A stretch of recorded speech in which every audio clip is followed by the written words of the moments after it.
Before the video starts, I'd like to put up a disclaimer.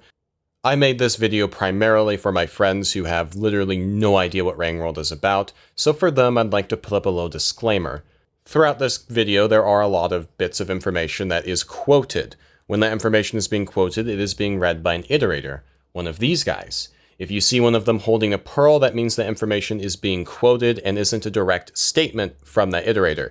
Just in case you get confused as to why iterators are talking about things, it is them quoting the information, not actually saying it.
Now before we can get into the lore, I think we need to explain the world that the lore takes place in, and the most important aspect of that is the cycle.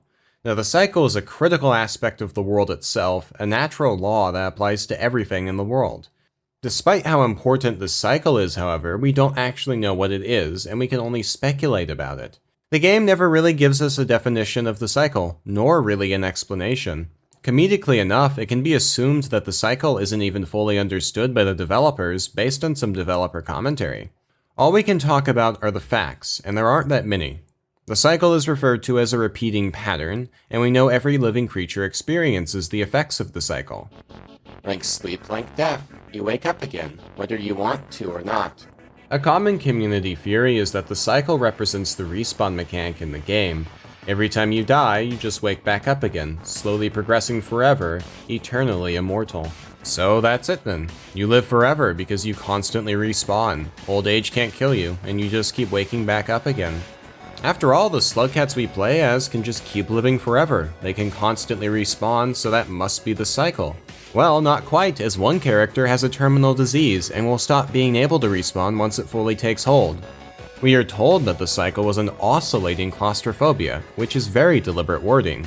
Oscillating means the process of going back and forth, not going forward for eternity. In my opinion, the cycle represents the ability to restart your save file, not the ability to respawn in the world. But at the end of the day, no matter how you want to interpret the cycle, there's only two important things that are canon. There is death, and there are lifespans in this game. Characters can permanently die. Yet, the cycle is still some form of immortality, and it does drive everyone mad. Whether the cycle is a constant time loop like I believe, or if it's immortality where you constantly respawn, or if it's something completely different, the cycle will drive anyone mad if they spend enough time in it. Just like it drove the ancients mad, and those before the ancients.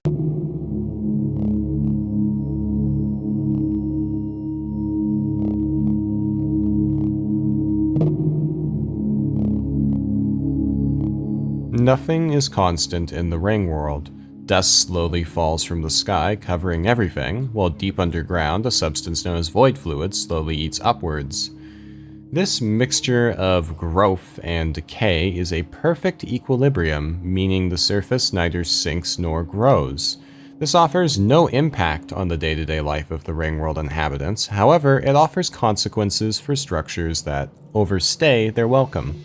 Eventually, over eons, buildings will get covered in dust, and eventually, they'll look like hills, just covered in dirt. And over even more time, these structures will begin to sink into the earth, deeper and deeper, until there isn't even a sign they were there. But this is only the beginning of their journey. Eventually, they will sink so far down that they meet the void fluid itself, and eventually get dissolved. We can see an example of this in the depths. The depths contain a religious structure where the ancients before the ancients would have danced and done rituals, according to Pebbles. This is the only mark we see of a civilization before the ancients, mainly because anything before that would be long since destroyed. But even this structure doesn't last forever. As we see in the Saint timeline, it's completely gone. We don't know what happened to the civilization that created this temple, but it's likely they ascended or died out long before the ancients eventually came to be. The ancients' biology is unknown. We know that they shared minor similarities with humans, they were bipedal and likely a similar size, but that's around where the similarities end. We know that the ancients wore fancy religious masks as a way to symbolically abate the self, which ends up making it even harder for us to find accurate depictions of the ancients. Looking at the ancients' religious murals, we can see insane body diversity amongst the ancients, some having scaly skin and talon-looking feet, and others having normal skin and weird stumps for limbs. These murals paint a picture of a very diverse species, but it's also possible that these murals reflected folklore and weren't an accurate depiction of the ancients' true biology, in the same way that many Greek gods weren't accurate depictions of human biology. We really don't know.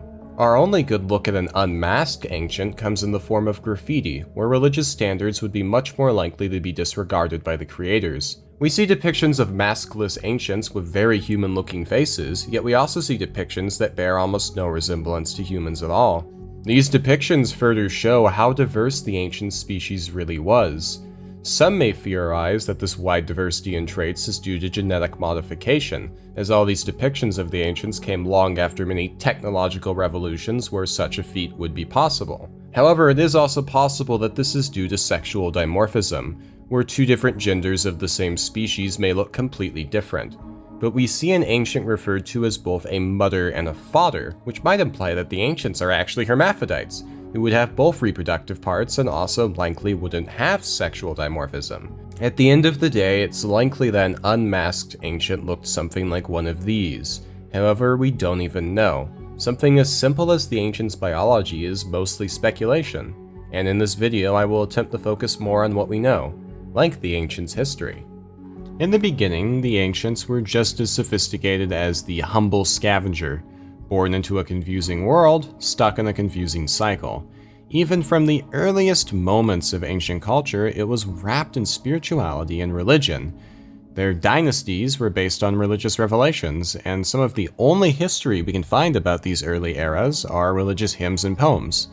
One of the oldest texts we can find in-game discusses the concept of the 5 natural urges, a rather important concept.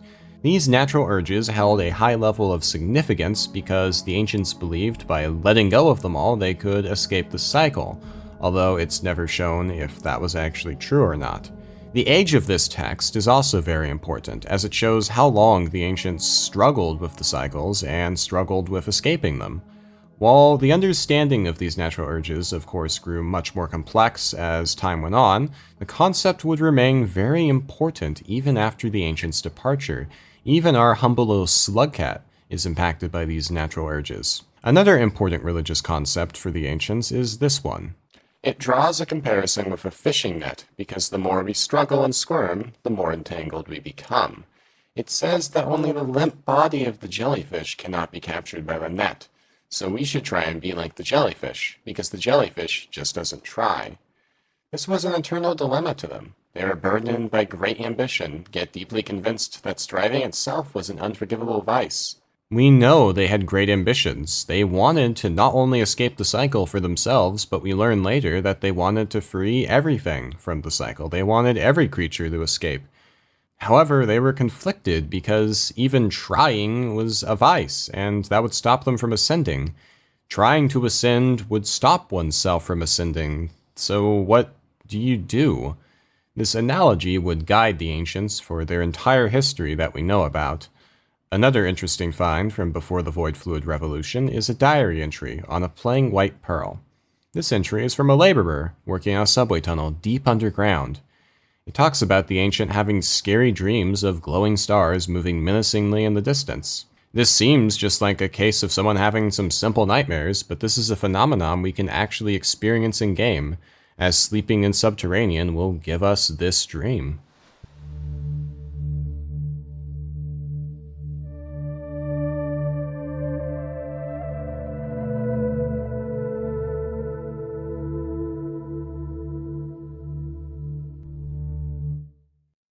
At the time, it was probably very confusing for the ancients as to why you would have weird dreams being so deep underground, but very quickly they began to find out, once they started drilling. If you drill far enough into the earth, you begin to encounter a substance called void fluid.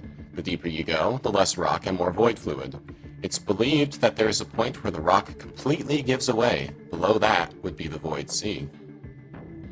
The Void Fluid Revolution was a major innovative period for the ancients, similar to our own Industrial Revolution. Void Fluid very early on was found to be an amazing power source amongst other things, and the ancients always needed more of it. The ancients would quickly abandon their surface mines where they originally found the Void Fluid and would begin building drills. More and more drills. Solo drill styles would quickly turn into drill networks, which turned into hundreds of drills operating together. Abandoned mines quickly turned into filtration systems. Most nearby systems were connected anyways, regardless of age or depth. The ancients would find out that the Void Fluid and, of course, the Void Sea were very dangerous entities. If you mined too deep, your conduits would end up getting dissolved or even broken by some unknown force. So they were forced to take in impure fluid and purify it. They also found out very quickly that sending workers down too deep was rather unsuccessful, as you don't go down there and come back up, in the words of Moon. Very haunting. It's likely at this point the ancients began uncovering ruins such as the ones we can find in-game, deep underground. Their first clue that they were not the first civilization to exist in this world. How many have been consumed so far? Were we the 10th civilization, or the 1000th? As the ancients developed their technology, they began to possess a great knowledge on how to genetically modify and create entirely brand new creatures. While some of these creatures functioned as actual creatures that were probably the ancestors to a majority of the in-game creatures, most barely looked like organisms at all, more like tubes inside of metal boxes where something went in one end and something else came out the other. we can see a potential example of one of these creatures in Shaded Citadel with these intestine monster things. Living blocks were another example of this biological obsession the ancients had. Living blocks were designed for a wide variety of use and industry. We don't really know a lot about these different uses they had. In one example, we can see that they're being used for waste management, but the ancients really had an obsession with the amount of living blocks they owned, so it's probable that they had a lot more uses than just garbage disposal. All of this industry was of course fueled by the discovery of void fluid, but void fluid has another slightly useful property that I have neglected to mention. Void fluid is rather destructive and hard to contain, wanting to destroy everything it comes into contact with. Now, if we had void fluid IRL, it would be used for weapons of mass destruction, but for the ancients, apparently it was really good at destroying things that it could even dissolve your own self from the cycle. However, those natural urges which had been discovered so long ago, wrath, lust, materialism, gluttony, and ego, if you held on to those, well, they were horror stories. That if your ego was big enough, not even the void fluid could entirely cross you out, and a faint echo of your pompousness would haunt the premise forever. So even when the void fluid baths became cheaper, some would still starve and drink the bitter tea. What Moon is referring to is the process of becoming an echo. The echoes are strange, ethereal beings that we encounter in-game. They exist somewhere between here and there. They simply float and exist, rarely appearing to those attuned with the cycle. I like to believe that the echoes are stuck to the world because they still desire something from it, a self-imposed purgatory. To become an echo is believed to be the process of being trapped in your very own memories in life, constantly reliving them, stuck in the cycle with no way out. The process of ascending is the process of letting go. So those who stayed behind as echoes would be those who still wished to gain something from the world, those who held on to something, those who had natural urges. It's unlikely that the echoes were even a confirmed reality to the ancients. However, the echoes were still horror stories, and these horror stories scared many ancients away from ascending. At the end of the day, the ancients had found a way to ascend, however there were many flaws with this method. In order to ascend, one had to reach spiritual enlightenment, and take part in a void fluid bath. We don't know much about the process of actual ascension, but it's likely it was much more spiritual and complex than simply just taking a bath in void fluid. The only creatures that could reasonably obtain ascension via this method had to be sentient enough to even understand the concept of ascension, as it wasn't possible to just force someone to ascend. However, the ancients wanted to break the cycle, once and for all. Not only did they want to ascend themselves, but they wanted to ascend everything and everyone.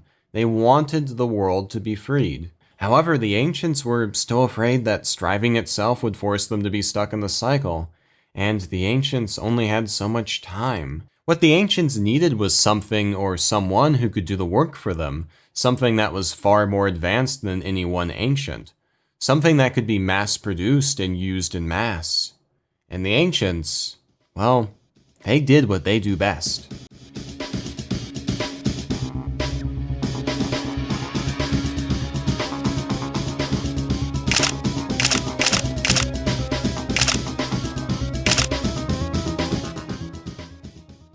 Perhaps that's what we were to them, someone to delegate that unrestrained effort to.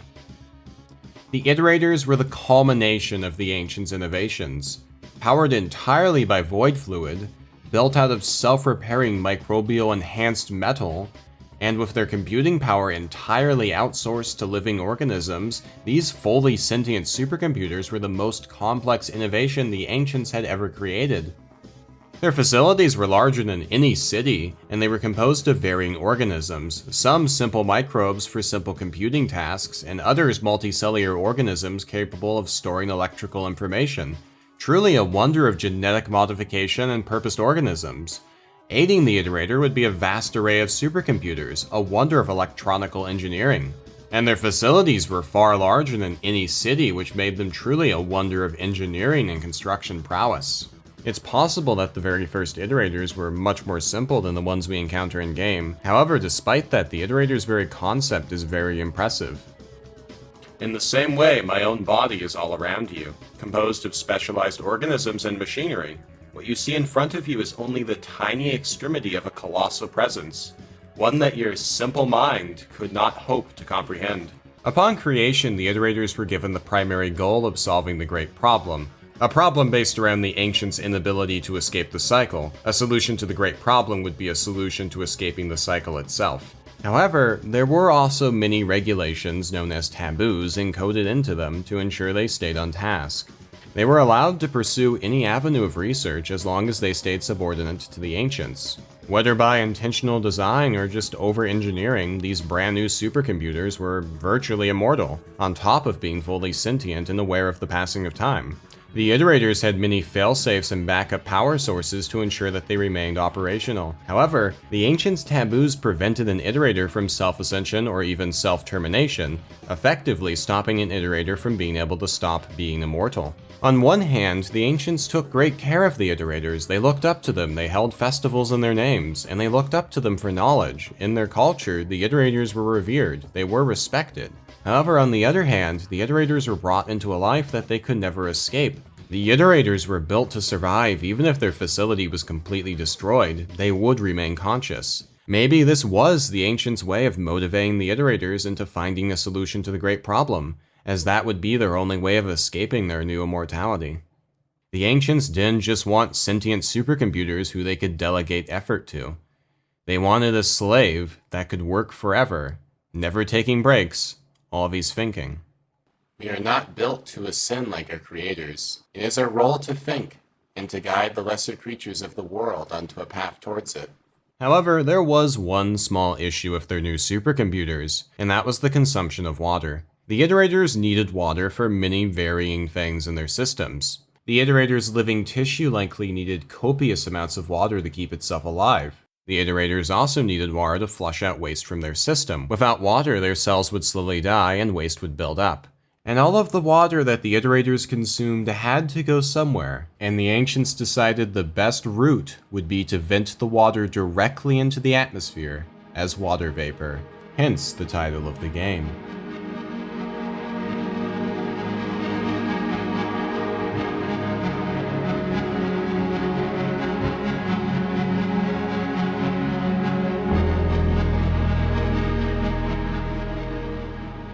Maybe the very first iterators vented water this way, and this choice was just done out of laziness. Or maybe as more and more iterators were built, sewage infrastructure just couldn't keep up and they decided the best way was to just start venting it into the atmosphere. Whatever the reason, this choice led to a slow and steady destruction of the ecosystem. After all, more iterators were being built every single day. The ancients weren't just gonna settle with 1 or 2 iterators, they wanted more. The more iterators, the more likely they would finally find a solution to the great problem. And so, the rains got worse. It's likely around this time ecological damage became a serious issue. An iterator built fairly far into the iterator revolution would state that when they came into the world, there was almost no primal fauna left. I'm sure you've seen the world my creators left behind then. The surface beyond the facility walls is a sea of mud, ruins, and thick plant life. The ground out there is almost like water, and few things remain stable. Ancient structures uncovered by fissures only to become buried again. The ground beneath us is like an artificial mountain, with a layer of clouds that covers it. The surface would become hotter, and areas that once were snowy tundras became hot and humid. Getting stuck in a rainstorm turned from an inconvenience to being a risk of injury. As life on the surface became so much more dangerous from all this rain, the ancients were left with no option besides finding a safer place to live. You can't live underground because underground would flood, so the only option is to live far above the clouds. If my theory is to be believed, it's likely that the very first iterators were actually ground-based facilities, just a normal building on the ground. However, as the rains got worse, the ancients realized they needed to move somewhere safe, so they started to build iterators to be taller and taller, and started to build cities on top of them. However, this is only a personal theory, and it's possible that the ancients built cities on top of the iterators from the very start. However, this seems kind of unlikely, as if the ancients had that much foresight, they probably wouldn't have built the iterators to vent water how they did. At this point, the only infrastructure being built would be infrastructure surrounding iterator facilities. Everything else left to be abandoned. This new infrastructure would have to be built with special microbes infused that would activate if the structure was damaged, a self-repairing system. This meant that the ancients wouldn't have to go down to the surface to repair stuff, and it would minimize the risk of injury. We do know that varying religious structures would be remodeled and reincorporated with this method to preserve them. However, anything else that wasn't remodeled this way would be destroyed. We do know that some ancients during this time would choose to live on the surface. However, as the iterators grew more numerous, and the rains grew worse, more and more ancients were forced to move to these cities above the clouds. Voyages down to the surface were quite dangerous, attempted only by the most unfortunate of souls. They were always intended to be brief trips, only for periodic inspection and logging. Designing the surface world to be largely self-sufficient was a very deliberate decision, allowing my creators to live their carefree lives up in their cities in the clouds. Emergency shelters would be constructed all over the facility grounds in case one did get stuck on the surface when the iterators began their cooling cycles. Interestingly enough, we can find older shelters using outdated designs in areas where infrastructure would have thrived well before the iterators' construction in the area. Due to this, it's rather likely that even the ancients who rejected life above the clouds had to fear the rain that the iterators caused. As the ancient society turned to the cities in the clouds, those who remained on the surface had to suffer. Around this time, an iterator known as Looks to the Moon would be constructed. By the time we encounter her in-game, her superstructure is rather old and small by modern standards. However, for the time, she would have been the bleeding edge of iterator innovation. I exist as an old model, and the concept of an iterator was still fairly new at the time of my construction. Knowledge of the technology, and more importantly its limits, had not quite reached maturity. As a result, certain oversights were made in the long-term scalability and sustainability of many of my functions. The Ancients never really seem to have developed air-based travel, at least that we can see. Instead, it appears they relied on ground-based rail systems for transportation. Due to this, as the rains grew worse, the ability to reliably travel between superstructures was becoming harder and harder. The Ancients slowly began growing dependent on the iterators for everything they needed, specifically the iterators they were born on. The surface was a hostile place, and the Ancients held comfortable lives on the iterators' backs. As the iterators slowly went from supercomputers designed to solve the great problem, they became the overseers of the cities on top of them, ensuring their function and survival. They were not originally designed for this, and this was not their original task. However, it became one of their main jobs. Many iterators held frustration for this new status quo. Imagine having skin parasites that also ask for advice and have opinions. I'm sorry, that was disrespectful. They were our parents after all. The Ancients would dub this era as the Golden Age of the Void Fluid Revolution, mainly because of innovations in scripture and religious aspects, but also most likely because of the iterators themselves. This would have served as a transitional era for the Ancients, an era where new generations would be born on top of the superstructures and know no other life besides life above the clouds. An era where the surface would be slowly destroyed, but the Ancients wouldn't care, as it didn't affect them. They had to remain effortless after all. We do know that surface life had to have continued for the Ancients after Looks to the Moon's construction, as there is a fair amount of graffiti on her facility grounds. Maybe during this time, journeys to the surface were common enough that some graffiti artists managed to get down there. Or maybe the select few workers who were sent down there drew graffiti in their free time. We do know rain sirens were installed near Looks to the Moon's superstructure to warn any workers or unfortunate souls that the rains were coming. These sirens show that life did continue on the surface, or at least below the clouds, for a while after Looks to the Moon's construction. We know that modern iterators do not have these sirens, however Moon did, which might indicate that during her era, going down to the surface, or at least the underhang of her structure, was a more common activity. We don't exactly know how much time passed, but it had to have been pretty substantial. As time went on, eventually the rains would become so bad that life on the surface was entirely impossible for the Ancients. We don't exactly know how much time passed between this and Looks to the Moon's construction, but it had to have been pretty substantial. While it's not confirmed anywhere in the lore, it's rather likely that as life on the surface became harder and harder, construction of iterators would have slowed down. However, despite this potential setback, life on the iterators that existed continued to flourish. Eventually, Looks to the Moon's city, Luna, would grow so crowded that she wasn't able to support all the Ancients living on top of her. This was more than just a housing crisis, however. The increased strain hurt Looks to the Moon, and it began to damage the local terrain. Many solutions were discussed, but ultimately my construction was the one settled upon. I was to provide a haven for the impoverished, and to remove the burden from Moon, to give her the time she needed to fully recover.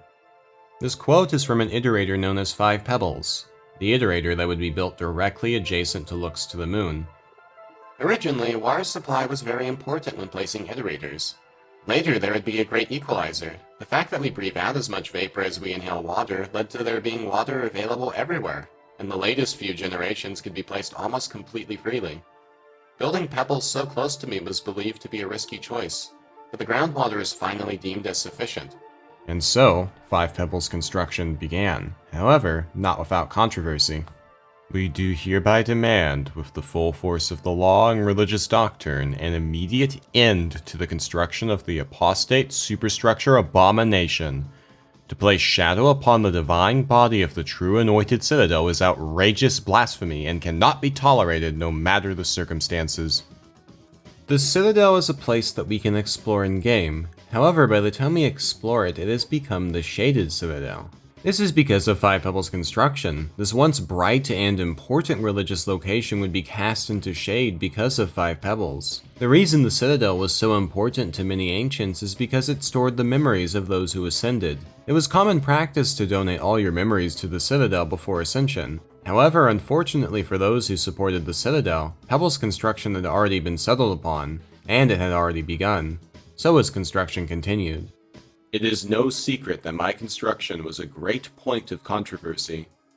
Many council members worked vehemently to prevent me from ever coming into being. Their stance was so unfaltering that even after the construction was complete, a number of houses still denied transfer and remained behind in her city out of protest. The rift caused frequent feuds and tension amongst the community. Those of the opposition would never yield to those who supported the so-called apostate superstructure abomination. There were some issues with Five Pebbles' construction outside of the Citadel. Five Pebbles was being built so close to Looks to the Moon that the Ancients decided to tie both iterators' infrastructure together. The two iterators would be forced to share one water supply, which meant if the water supply ever dropped, or one iterator started consuming too much water, the other would starve.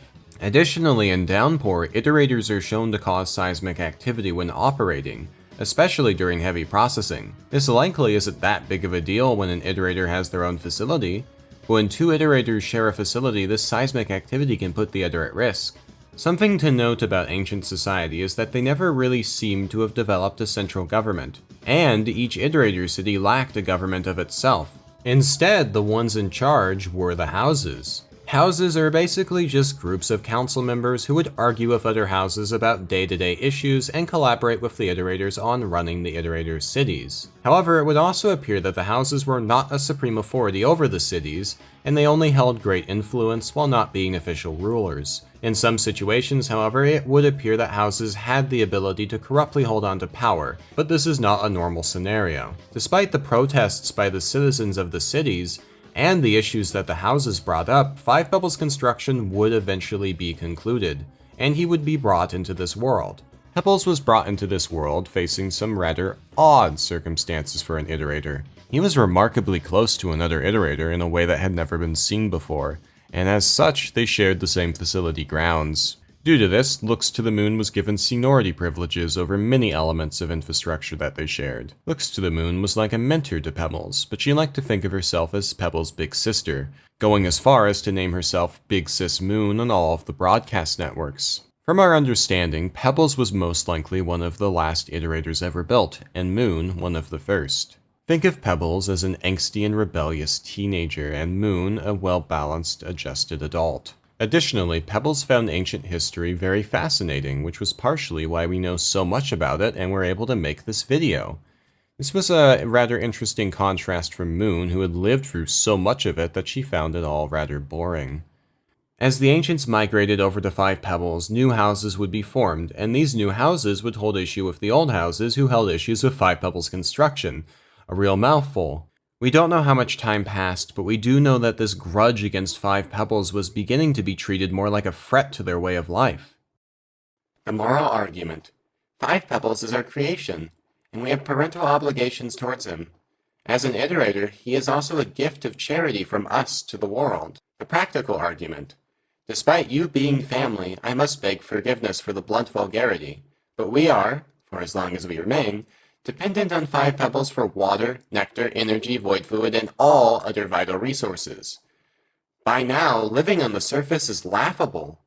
We are across the river and we have kicked out the boat. I therefore ask you to do anything in your might to stop the house, we both know which house, from further obstruction. They have less than 40 members on the council, but still tilt the spiritual discourse of our iterator in the direction that most obviously displeases him, and is hardly held high by anyone in the community either. We cannot risk this. We don't actually know the resolution of this conflict. All we know is Five Pebbles was built, and here to stay. After this, however, the timeline starts to get a little fuzzy as we enter a dark age. There isn't much documentation on ancient society or any relevant news from this point on. We don't really have a timescale of the ancients, but I imagine they lived on Five Pebbles and Moon for a very long time. I imagine life in the Iterator's cities began to get rather boring. It appears all the ancients really had to do was argue with each other and practice religion. A religion based around ascending yourself. The ancients no longer had great scientific revelations, nor did they create great generational projects like they had in the past. All they did now was party and celebrate. Because of this, ascension rates began to far outweigh birth rates. We don't know how long this was a trend, but we know it started around the time of Five Pebbles' construction being concluded. And so, the ancients just partied away. You have no name. I once had. I was embalmed, adorned, readied for the journey. So proud, there was jubilation, my name was sung loud and clear. Did they know that I didn't quite leave, didn't quite stay? Should I be ashamed that I linger here where my memories are kept? Should I be ashamed that I now envy your flesh prison?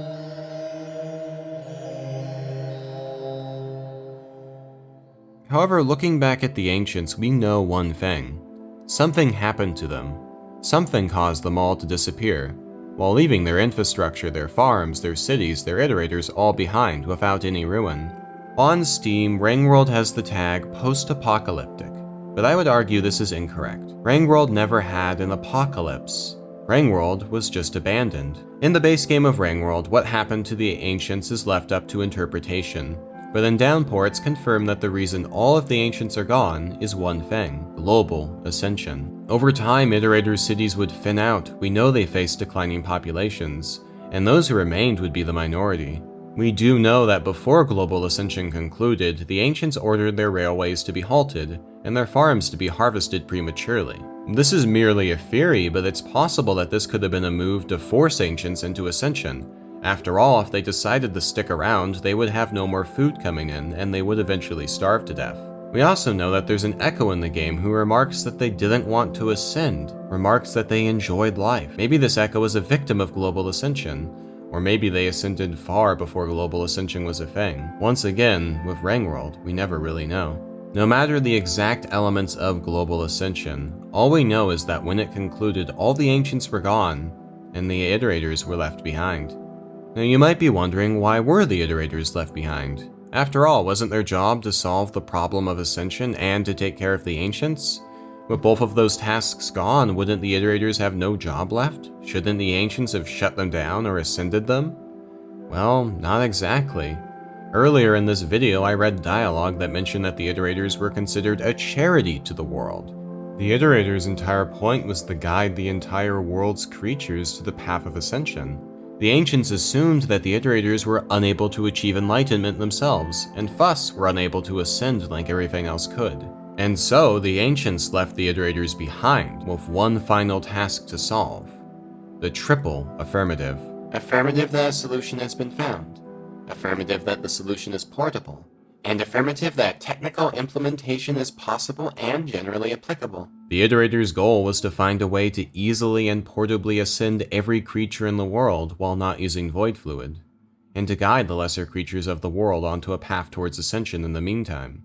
Me and my kind have as our purpose to solve the very oscillating claustrophobia in the chests of you and countless others.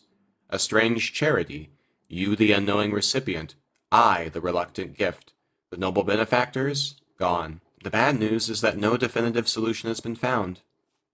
Most iterators were motivated to find the triple affirmative beyond just simple philanthropy. Without it, the iterators didn't really have a way to escape their almost immortal-like state. As discussed earlier, it's likely that the cycle itself doesn't actually make you immortal, that at the very least you can experience death.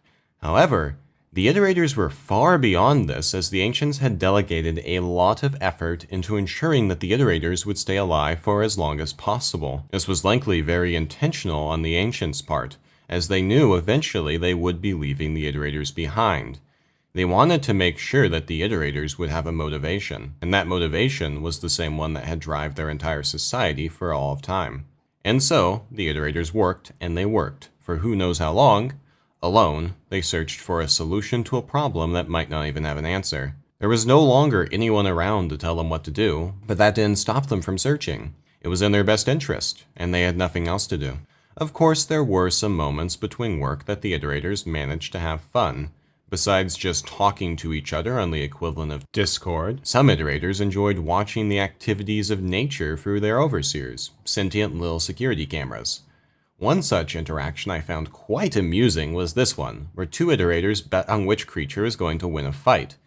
Amusingly, neither creature won, and a third one came in and kinda snuck in there and got an easy kill on both of them. Third-partied them, dare I say. Wholesome dogfight moment. Despite the iterators' insane build quality, they still could occasionally suffer mechanical failures. In the past, when the ancients were still around, these occasional failures could easily be fixed. However, without the ancients around, the iterators started to decay, as small machinery failures slowly compounded into larger issues. It's possible that the Iterator's overseers were actually capable of some repairs, or at least helping on certain operations in the event of a component failure. However, it was no replacement for the Ancients' repairs. However, the Iterators were built so well that even as their superstructures failed and their computing power diminished into the far future, they would be kept alive, potentially for thousands of years. This almost set a deadline for the Iterators. They had to find a way out, they had to find the triple affirmative, they had to solve the great problem, and they had to do it before they became powerless husks. Sliver of Straw is the only one to ever broadcast a specific signal. That the big problem we're all working on has been solved. The triple affirmative. Affirmative that a solution has been found, affirmative that the solution is portable, and affirmative that technical implementation is possible and generally applicable. She's also the only one of a few that has ever been confirmed as exhaustively incapacitated or dead. We do not die easily. Sliver of Straw sent this, and the ensuing commotion was historically unparalleled, before or after. I still remember it, but nothing happened, except Sliver of Straw was apparently dead. When the dust settled, we were all still there, blinking at each other. Everyone had a theory. Some said that she didn't have a solution, but the solution itself was somehow dangerous. These later became known as the Triangulators, who think that a solution should be inferred without being directly discovered. Some said she never had a solution, and she just died. And when the systems broke down, an erroneous signal was sent. With Sliver of Straw exhaustively incapacitated, the Iterators had been shown ascending themselves was possible, or at least dying was. However, there were only theories on how Sliver of Straw had actually done this. A certain theory, although an unpopular one amongst certain Iterators, was that Sliver of Straw had somehow bypassed the self-destruction taboo, basically bypassing the rules embedded in her genome saying she couldn't kill herself. This would imply that Sliver of Straw hadn't found a solution to the great problem, but had just found a way to obtain personal ascension. Or suicide, I guess. Around this time, 7 Red Suns had grown a liking for Pebbles, and the two began speaking frequently. After all, they were in rather close proximity in what was known as the local group. The 4 Iterators in the local group were Looks to the Moon, 5 Pebbles, 7 Red Suns, and no significant harassment. Additionally, 7 Red Suns wanted to mentor 5 Pebbles. 5 Pebbles was much younger than Suns, and as such was much more rash than him. I remember talking with 5 Pebbles not too long ago after he was first put online. He had a bit of defiance, even back then. It was an odd situation, to be certain. It was quite rare for one Iterator to be made just the administrator of another, just as rare as it is for them to be built right next to each other. Due to Pebbles' personality, many Iterators around him grew to dislike him, leading to Pebbles to grow more isolated and become attached to his friend and sister. Despite everything, however, 5 Pebbles grew more and more bitter the longer he sat unable to do anything. After all, why should the Ancients get to escape, and why should Pebbles be stuck in a maze constantly searching for an answer? It wasn't fair, and Pebbles more than anyone wanted to find a way out. In his own words, he struggled to accept being a bug. I'm tired of trying, and angry that they left us here. The anger makes me even less inclined to solve their puzzle for them. So why do we continue? We assemble work groups, we ponder, we iterate, and try. Some of us die. It's not fair. Pebbles began joining anonymous Sliverous group chats under the username Erratic Pulse, and debating his fairly controversial ideas. It's likely around this time Pebbles would begin to learn a lot about the concepts he would later grow much more interested in. Pebbles began to grow disinterested with solving the great problem, and was only really interested in personal ascension. It's likely in these group chats Pebbles would learn more and more about illegal methods one could potentially use to obtain ascension. Around this time, Pebbles would learn about Sliver of Straw and take interest in the theory that she had somehow bypassed the self-destruction taboo. However, the thing about taboos is actually bypassing them in theory is impossible. Taboos are not only built into the Iterator's programming, but also their very DNA. They physically cannot bypass one. And there are even more taboos preventing them from editing the previous taboos. Eventually, 7 Red Suns would share some very critical information with Pebbles. A document on how one could potentially bypass the self-destruction taboo. However, it's likely 7 Red Suns didn't expect Pebbles to actually act on this information. It It was not until I met 7 red suns and learned about Sliver of Straw that I began to break out of my shell. Most of my theories went out the window, and others evolved once I started talking in those anonymous groups. The information 7 Red Suns had given Pebbles on how to ascend was dangerous, untested, and unproven to even work. However, it was the closest thing Pebbles had been given to a ticket out of the Ancients' rat race. From Sun's point of view, he was merely sharing an interesting theory, a scholarly bit of information that Pebbles might find some scientific merit to. However, to Pebbles, he had been given his ticket out. Now, before we get any further, I think we should understand what exactly this information Pebbles had been sent was, and why it was so dangerous. Taboos are built into every cell of an iterator, and there are strict regulations preventing an iterator from modifying their own organic matter. So in order to actually bypass a taboo, you would need an external third party to go in and disable the taboos that hold you in place. A third party that isn't affected by your taboos. However, the iterators were alone in this world, and Pebbles couldn't easily purpose organisms like the Ancients had, so he was forced to use alternative means. By taking a bit of neural tissue, potentially a neuron fly, and subjecting it to heat fluctuations to force mutations, you could simulate evolution to a degree. By repeatedly doing this over and over and over again, and browsing the new genomes you created, eventually you would create a life form in the exact image of what you wanted. This whole process is basically the epitome of being an iterator, just trying over and over and over again until something sticks. However, this experiment is really unobtainable, as if you tried with only a few organisms, it could take hundreds, thousands, millions, billions, trillions, quintillions of years for a result to actually be sufficient. The only reasonable way to do this would be to run many multiple processes at once. However, this amount of processes that you would have to run actually is the main reason this method isn't really obtainable. Most iterators most likely didn't even have the computing power to do this. However, 5 Pebbles was much newer and might actually stand a chance. The second issue is it would consume a lot of resources, primarily water. And we know, as mentioned earlier, if Pebbles were to increase his water intake, it would potentially be devastating to Moon. In Pebbles' case, he wanted to purpose an organism that would reproduce and spread throughout his structure, removing the taboos that held him in place.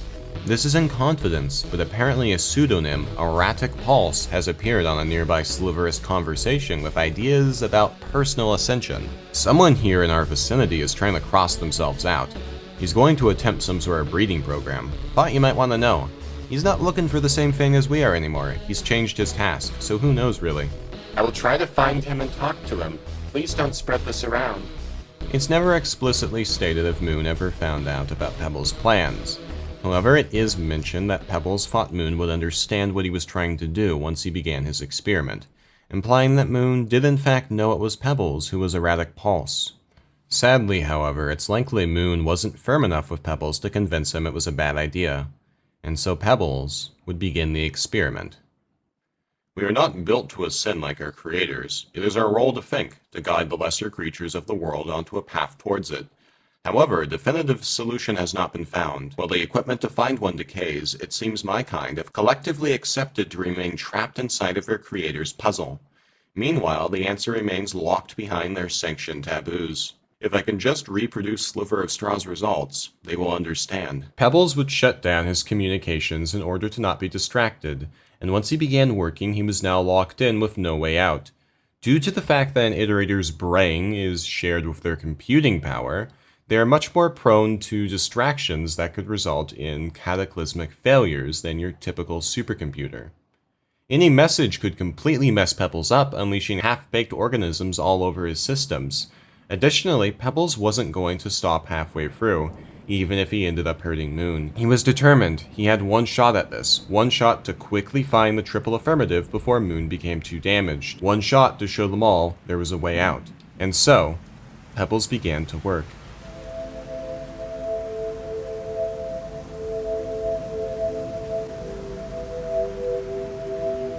2 cycles ago, my neighbor 5 Pebbles drastically increased his water consumption to 4 times the normal amount. He has been unresponsive for a period of time longer than that.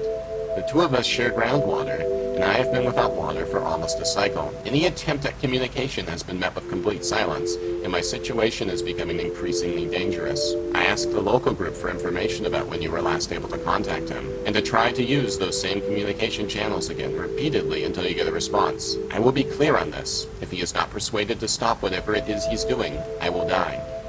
Before that happens, I will utilize my seniority privilege and use forced communications, hoping to shake him out of it. Forced communications in the network will be unpleasant for all, and I will wait as long as possible before I turn to that option. The local infrastructure was getting damaged, crushed under Pebble's ever-increasing ring. However bad the ring was before, it was even worse now. It's a wonder that wildlife even survived in the facility at all.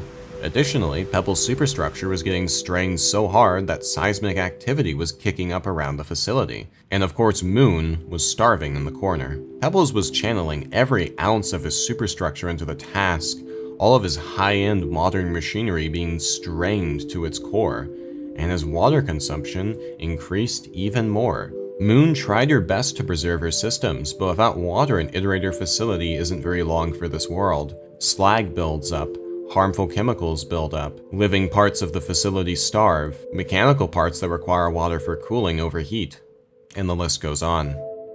5 Pebbles, I will say it once again, you need to stop immediately.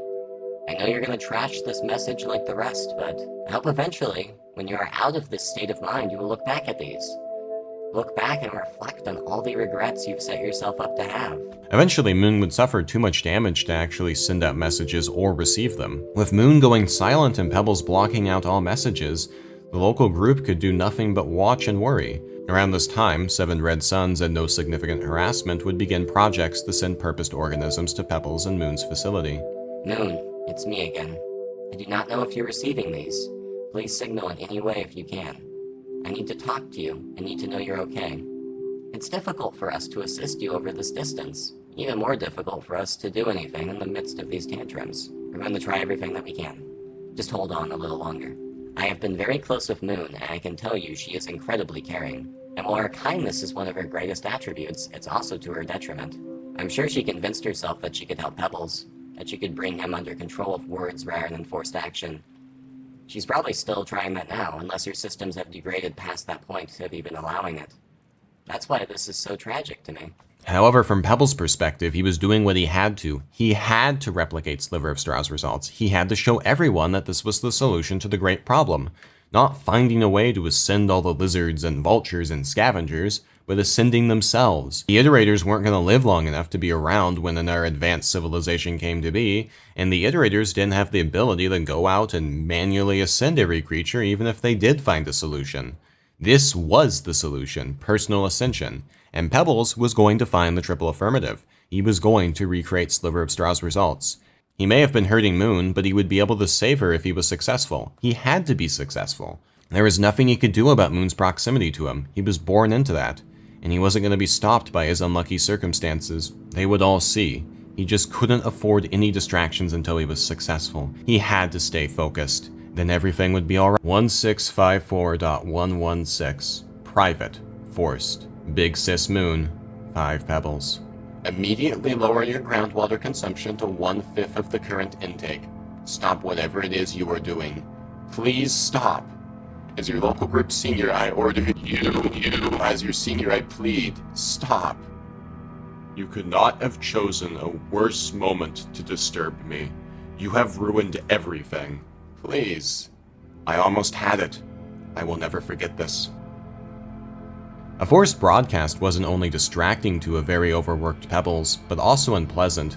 The jolt shook him from his trance and caused him to lose focus, and this allowed his experimental organisms to be unleashed all throughout his body.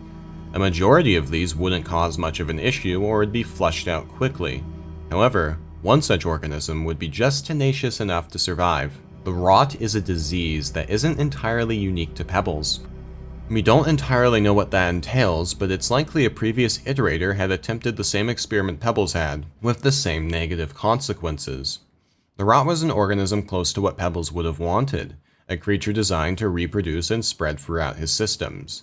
However, the rot lacked the fine-tuned ability to edit Pebbles' genome and instead just spread like a cancer. The thing about cancer is, unlike a disease, it doesn't try and harm you. That's why your immune system doesn't normally attack it. It just grows and spreads under the guise of being a part of you, and it consumes nutrients and resources that the rest of your body needs. We don't entirely know what the rot did to Pebbles, but we do know that despite the rot's hunger for literally any organic matter, it doesn't actually eat the organic matter inside of Pebbles, merely using Pebbles' body as a way to grow. Luckily, the rot cannot live very long while not being attached to Pebbles or inside of him, so luckily the rot can't spread very far. However, in a rather unfortunate turn of events for Moon, Pebbles continued to use large amounts of water in an attempt to flush the rot out of his systems. A fair amount of it ended up in garbage wastes, where it found some mild success preying off random lizards. There are pieces of myself down there, corrupted and rotting away.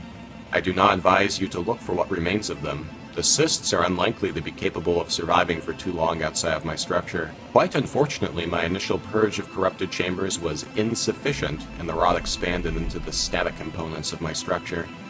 Moon would send even more forced broadcasts, begging Pebbles to stop what he was doing. She sent many of them, according to herself. However, Pebbles ignored them all. Please, respond. You cannot force not lie. I know receiving these. Please stop messaging me. I cannot help you. I cannot even help myself. With 5 Pebbles blocking out any form of external communication and looks to the Moon far too badly damaged to send out any messages, the local group was left to speculate. Eventually, Unparalleled Innocence, a nearby iterator, would send some overseers to Pebbles' cans and get some revealing images, discovering the rot and how badly it had spread.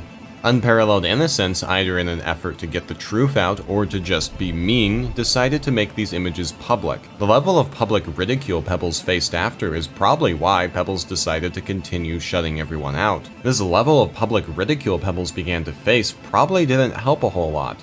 It's likely this incident would have pushed Pebbles to continue blocking out all communications and never really re-enter iterator chat rooms again, out of shame or anger. Now, do I personally believe Moon was in the wrong for distracting 5 Pebbles by forcing a broadcast? No, I don't. She was fully in the right. She did what she had to do. Pebbles was killing her.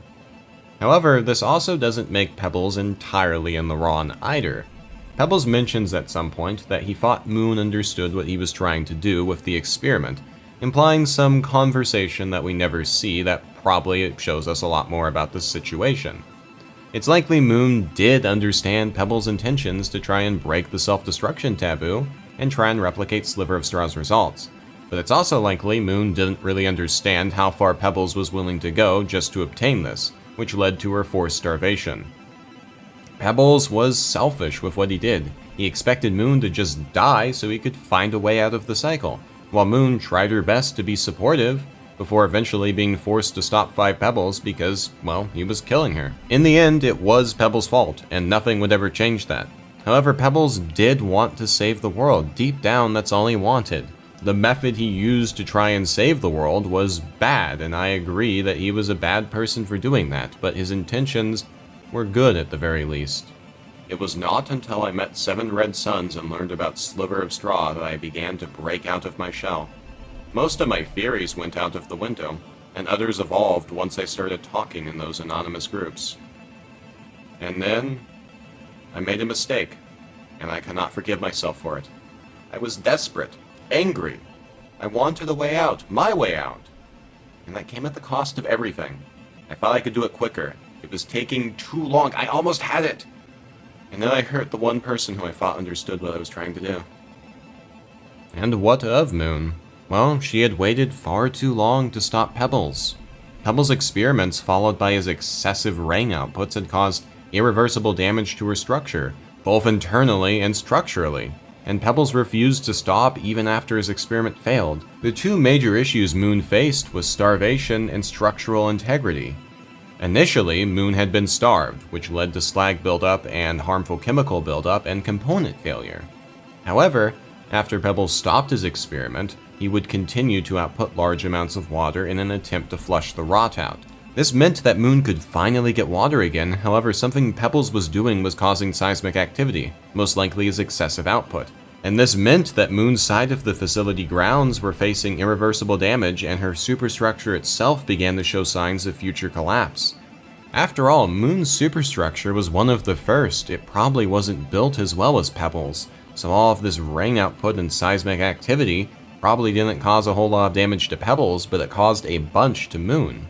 With Pebbles continuing to ignore any incoming messages and Moon far too damaged to send any out, the local group was left to speculate. All they knew was that Pebbles had been damaged, and that Moon was in danger. Suns needed to figure something out. He owed it to Pebbles and Moon. He needed something that couldn't be stopped as easily as just blocking a message. Something, or maybe even someone, who could easily cross a distance on foot with a pearl. A messenger, if you will.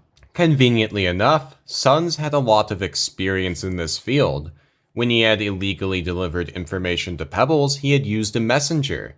And this messenger just so happened to be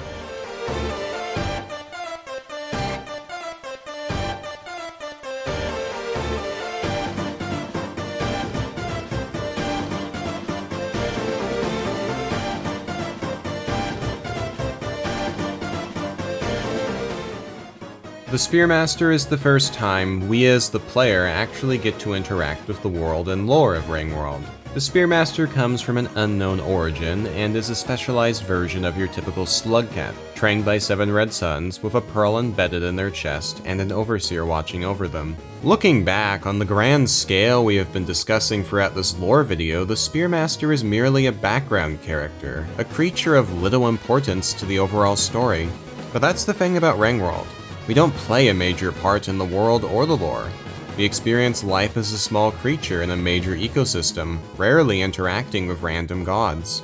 In some campaigns, you do need to talk to iterators to finish the story, but as our slugcats, that's entirely optional. Spearmaster is a subversion of the typical Rainworld formula. Everything is trying to kill you, which is normal, but you are trying to kill everything. Your focus is struggling to survive in a vicious ecosystem where you have to be a predator to survive, which is the opposite of most slugcats who have to act as prey instead. However, for the sake of lore, we will have to go back out and stop focusing on the daily struggles of Spearmaster, and begin to focus back on the iterator drama for now. Upon making their way to Looks to the Moon, Spearmaster would get to see firsthand how damaged she really was. Power fluctuated, gravity turned on and off, slag built up in conduits. Every cycle her facility shook to its core as seismic activity continued. Looks to the Moon was in danger. Her facility was no longer fully functional, and it could only remain in this state for so long. Climbing up Looks to the Moon, you will notice that several of her karma gates are completely broken down, allowing wildlife freely inside of her. Exploration of other iterators will reveal how sterile and clean their interiors are, so seeing all the wildlife that's made its home inside of the equivalent of Moon's brain is quite sad. As a slugcat, you spend most of your time on the ground, dodging rain cycles. But once you climb Looks to the Moon's structure, you can leave all of that behind. Looks to the Moon is very kind and welcoming to the slugcat. If we bring her pearls, she reads them. If we bring her objects, she comments on them. Upon our first interaction, she gives us full food and welcomes us to stay with her as long as we want. However, she does note that her superstructure will not last forever, and we most likely don't want to stick around for too long. She notices our pearl, but assumes it's for 5 pebbles. After all, 5 pebbles is the one who needs someone to talk to him the most out of them all. No matter how long the player chooses to stick with Looks to the Moon, eventually we need to go to 5 pebbles, the target of the message. And so, with instructions on how to get to 5 pebbles superstructure, the Spearmaster sets off again. Have you heard the rumors Unparalleled Innocence has been spreading? I've only heard bits and pieces, but I would love to hear more. They say then Iterator got the rot, and they have it bad. That's terrible. Did they mess up an experiment? It's believed so. Everyone is trying to contact him to find out what happened. Who is it, anyway? It's 5 Pebbles, the one near Looks to the Moon.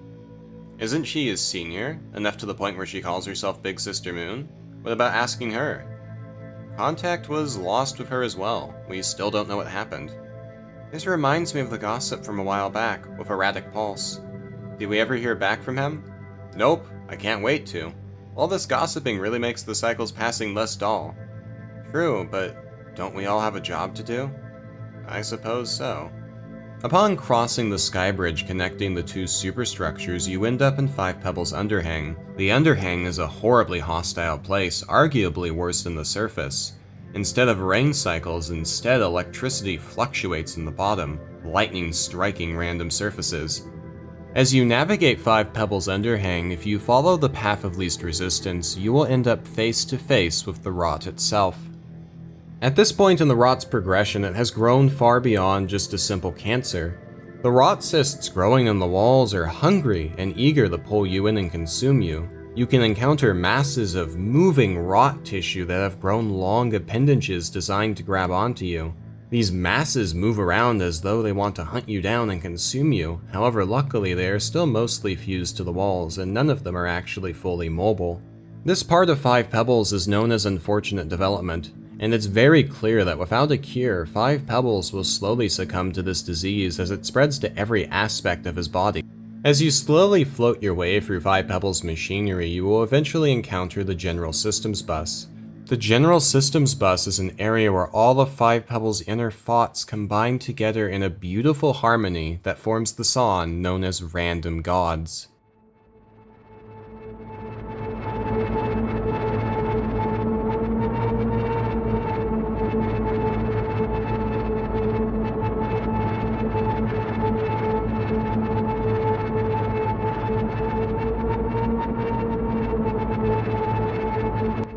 Sons? Why did you send the messenger here again?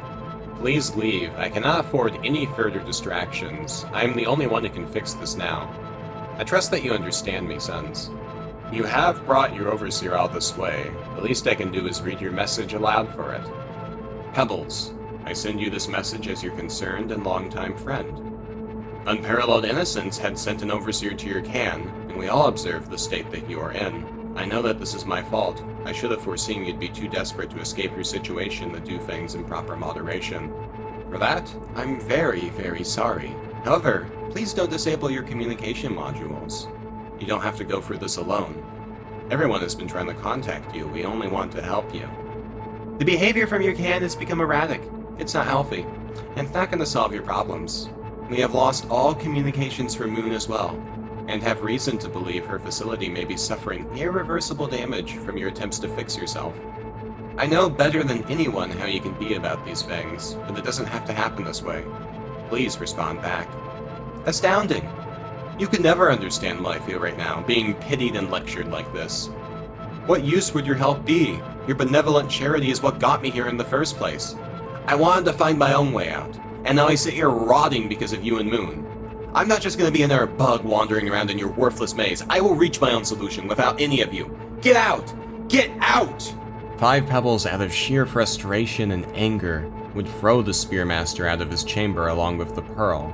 The Spearmaster struggled to recover from the injury they had sustained. Pebbles, who had grown angry from the recent traffic through his facility, would execute a facility lockdown, which prevented any overseer from entering his superstructure. This would cut 7 Red Suns off from the Spearmaster, leaving the Spearmaster to fend for itself.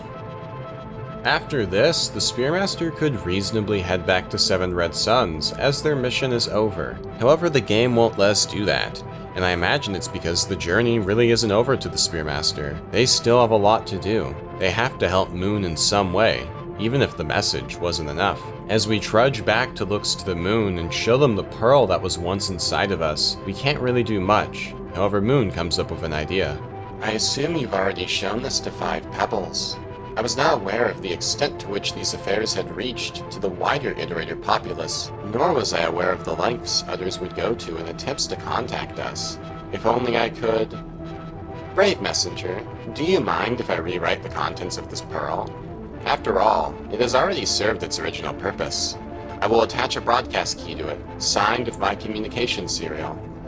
To the far west of here, past the silently towering chimney stacks of Five Pebbles Complex, you will find a place of sun-baked lands with beautiful flora that straddle the clouds.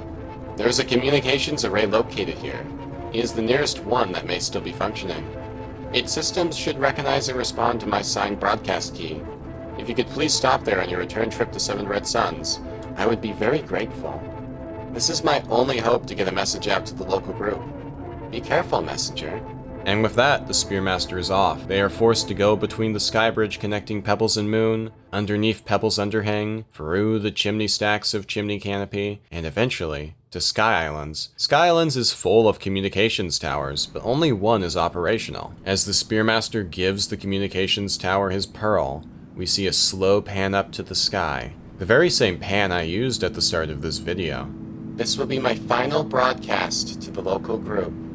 Within several cycles, my structure's legs will fail. Even if 5 pebbles were to calm, the damage has already been done. I can only hope that someday you will all find the answer to our great question. I do not think I will see that day. I want to thank everyone for trying so hard. It means a lot to me that you would all go to such lengths. I can't excuse his actions, but I do understand his frustrations. We all share that. I only wish we had one chance to speak.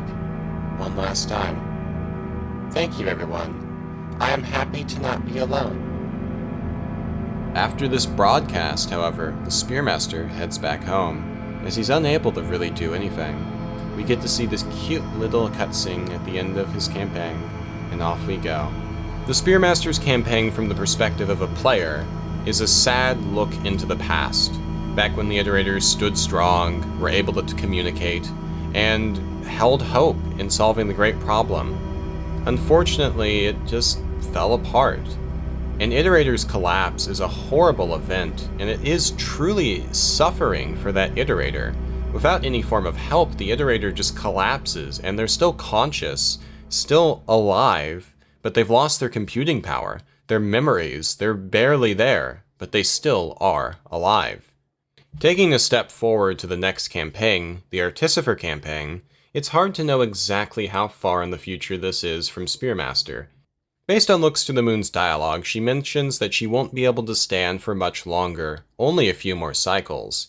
It's very likely that during Artificer, she has already collapsed, but there is still rubble blocking the path. Unfortunately, Artificer cannot actually meet Looks to the Moon due to this damage, meaning Artificer is stuck with only 5 pebbles to talk to.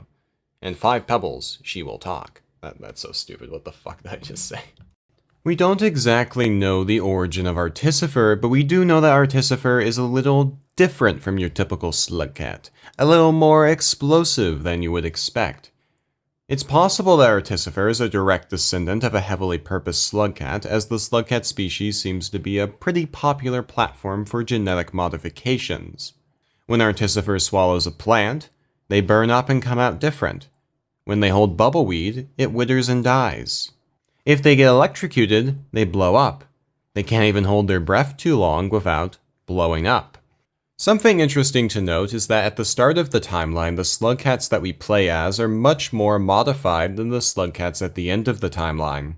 I find this rather interesting because it showcases that over time, natural selection actually favored your more typical slugcat over a heavily modified one like Artificer. Despite these rather odd and extreme adaptations, Artificer is an entirely feral slugcat, and was never raised by an iterator like Spearmaster. It's very likely that Artificer was alive and called the facility their home long before Spearmaster even arrived there. However, after 5 Pebbles' lockdown, it's likely Artificer got stuck inside the facility with no way out. It's possible that Artificer either came into the facility with children or found them inside of it. Either way, Artificer was a very good parent. They loved their kids, and they raised their kids like a good parent.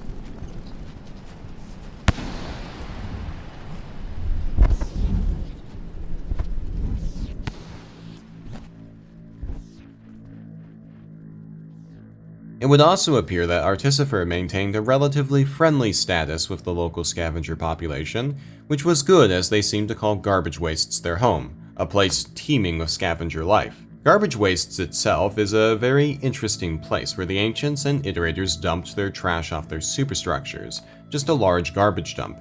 However, this large garbage dump contained a lot of pearls, the Ancients' equivalent to a hard drive. Pearls are just crystal structures with data etched on them, which is how the Ancients would have stored their data. Basically, they're equivalent to a thumb drive. The fact they are called pearls indicates that they probably came from some sort of living creature, which I would not put past the Ancients. However, to the more humble and simple scavenger, these pearls hold no purpose besides being pretty. And naturally, they became one of the primary currencies of the scavenger. Scavenger society is surprisingly complex. They would set up all sorts of landmarks such as traders and tolls and treasuries. We do know that Scavenger society was most likely a cratocracy, where the strong would rise to power and be in charge. If you wished to take power, you would have to kill the leader in an honorable fight to prove that you were the strongest. For the most part, the scavengers don't mean that much harm as long as you aren't hostile to them. They are naturally rather skittish, but for the most part, as long as you don't steal from them or act aggressive to them, they will leave you alone. However, unfortunately for Artificer, one of her kids would commit the worst crime possible to a scavenger: stealing from them.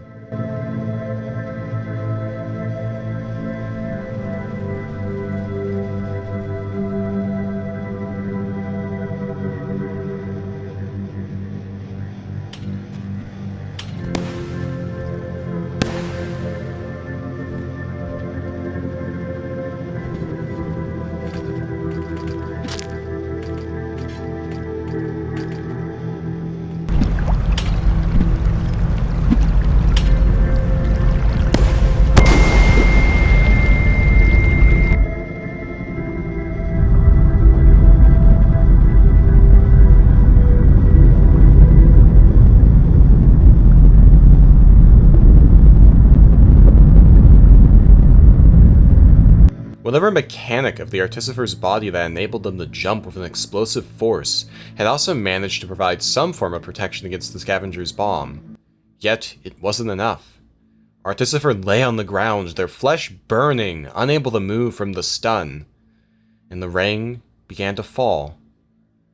Their child sunk deeper and deeper into the water, only to be sucked dry by the leeches below. The Artificer had lost everything that day. Their children, and their peace. Killing them brought relief, and made them feel better, but only temporarily. When asleep, the Artificer was haunted with dreams of what happened that night, constantly kept awake and never allowed to rest peacefully. This cycle that the Artificer was immersed in, violence during the day and horrific dreams at night, made the Artificer become so attached to violence that would ruin her ability to become karmically in tune with the world. You are stuck in a cycle of wrath and destruction, simple being, gripped by raw emotions whose chains bind you, destined to this land. Shortcomings of the past haunt one, and all are like whispering phantoms. The scavengers in Rainworld are comparable to early humans, yet they exist in a world full of decaying technology and infrastructure, instead of natural resources. Just like early humans harvesting rocks and stones from nature to make weapons, the scavengers strip the infrastructure of rebar and bricks for spears. Amongst the piles of salvaged items that the scavengers have cured laid something very important from the old world: a citizen ID drone. For the ancients, the citizen ID drone would have been the equivalent of a smartphone and some form of status symbol. It just followed them around and helped them with daily tasks. But what exactly does this mean for Artificer?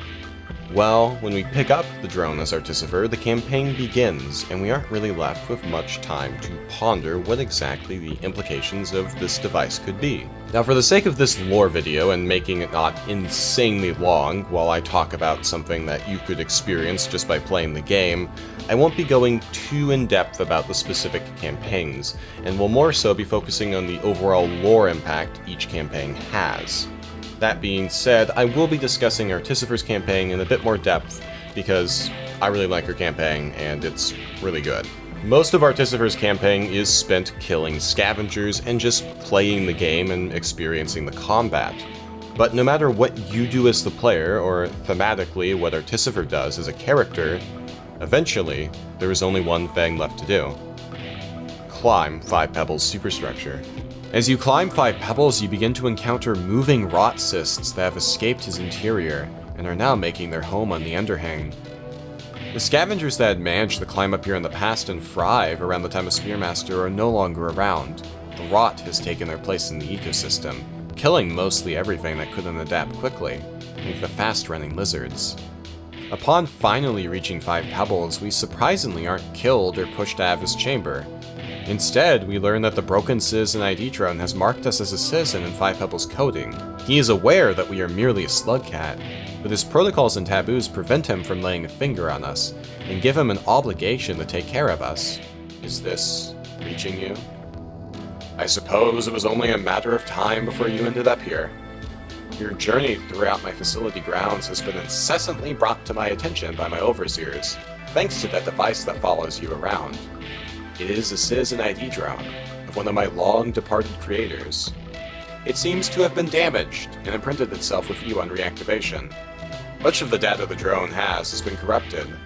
Allow me to do my duty as an iterator and resync it to my structure. Little ruffian, you were stuck in a cycle, a repeating pattern. I assume you've come here because you want a way out. However, there is little I can do. A primal urge, one that tears from deep inside of your very core, keeps you bound here. Even with my divine influence, there's nothing that can be done.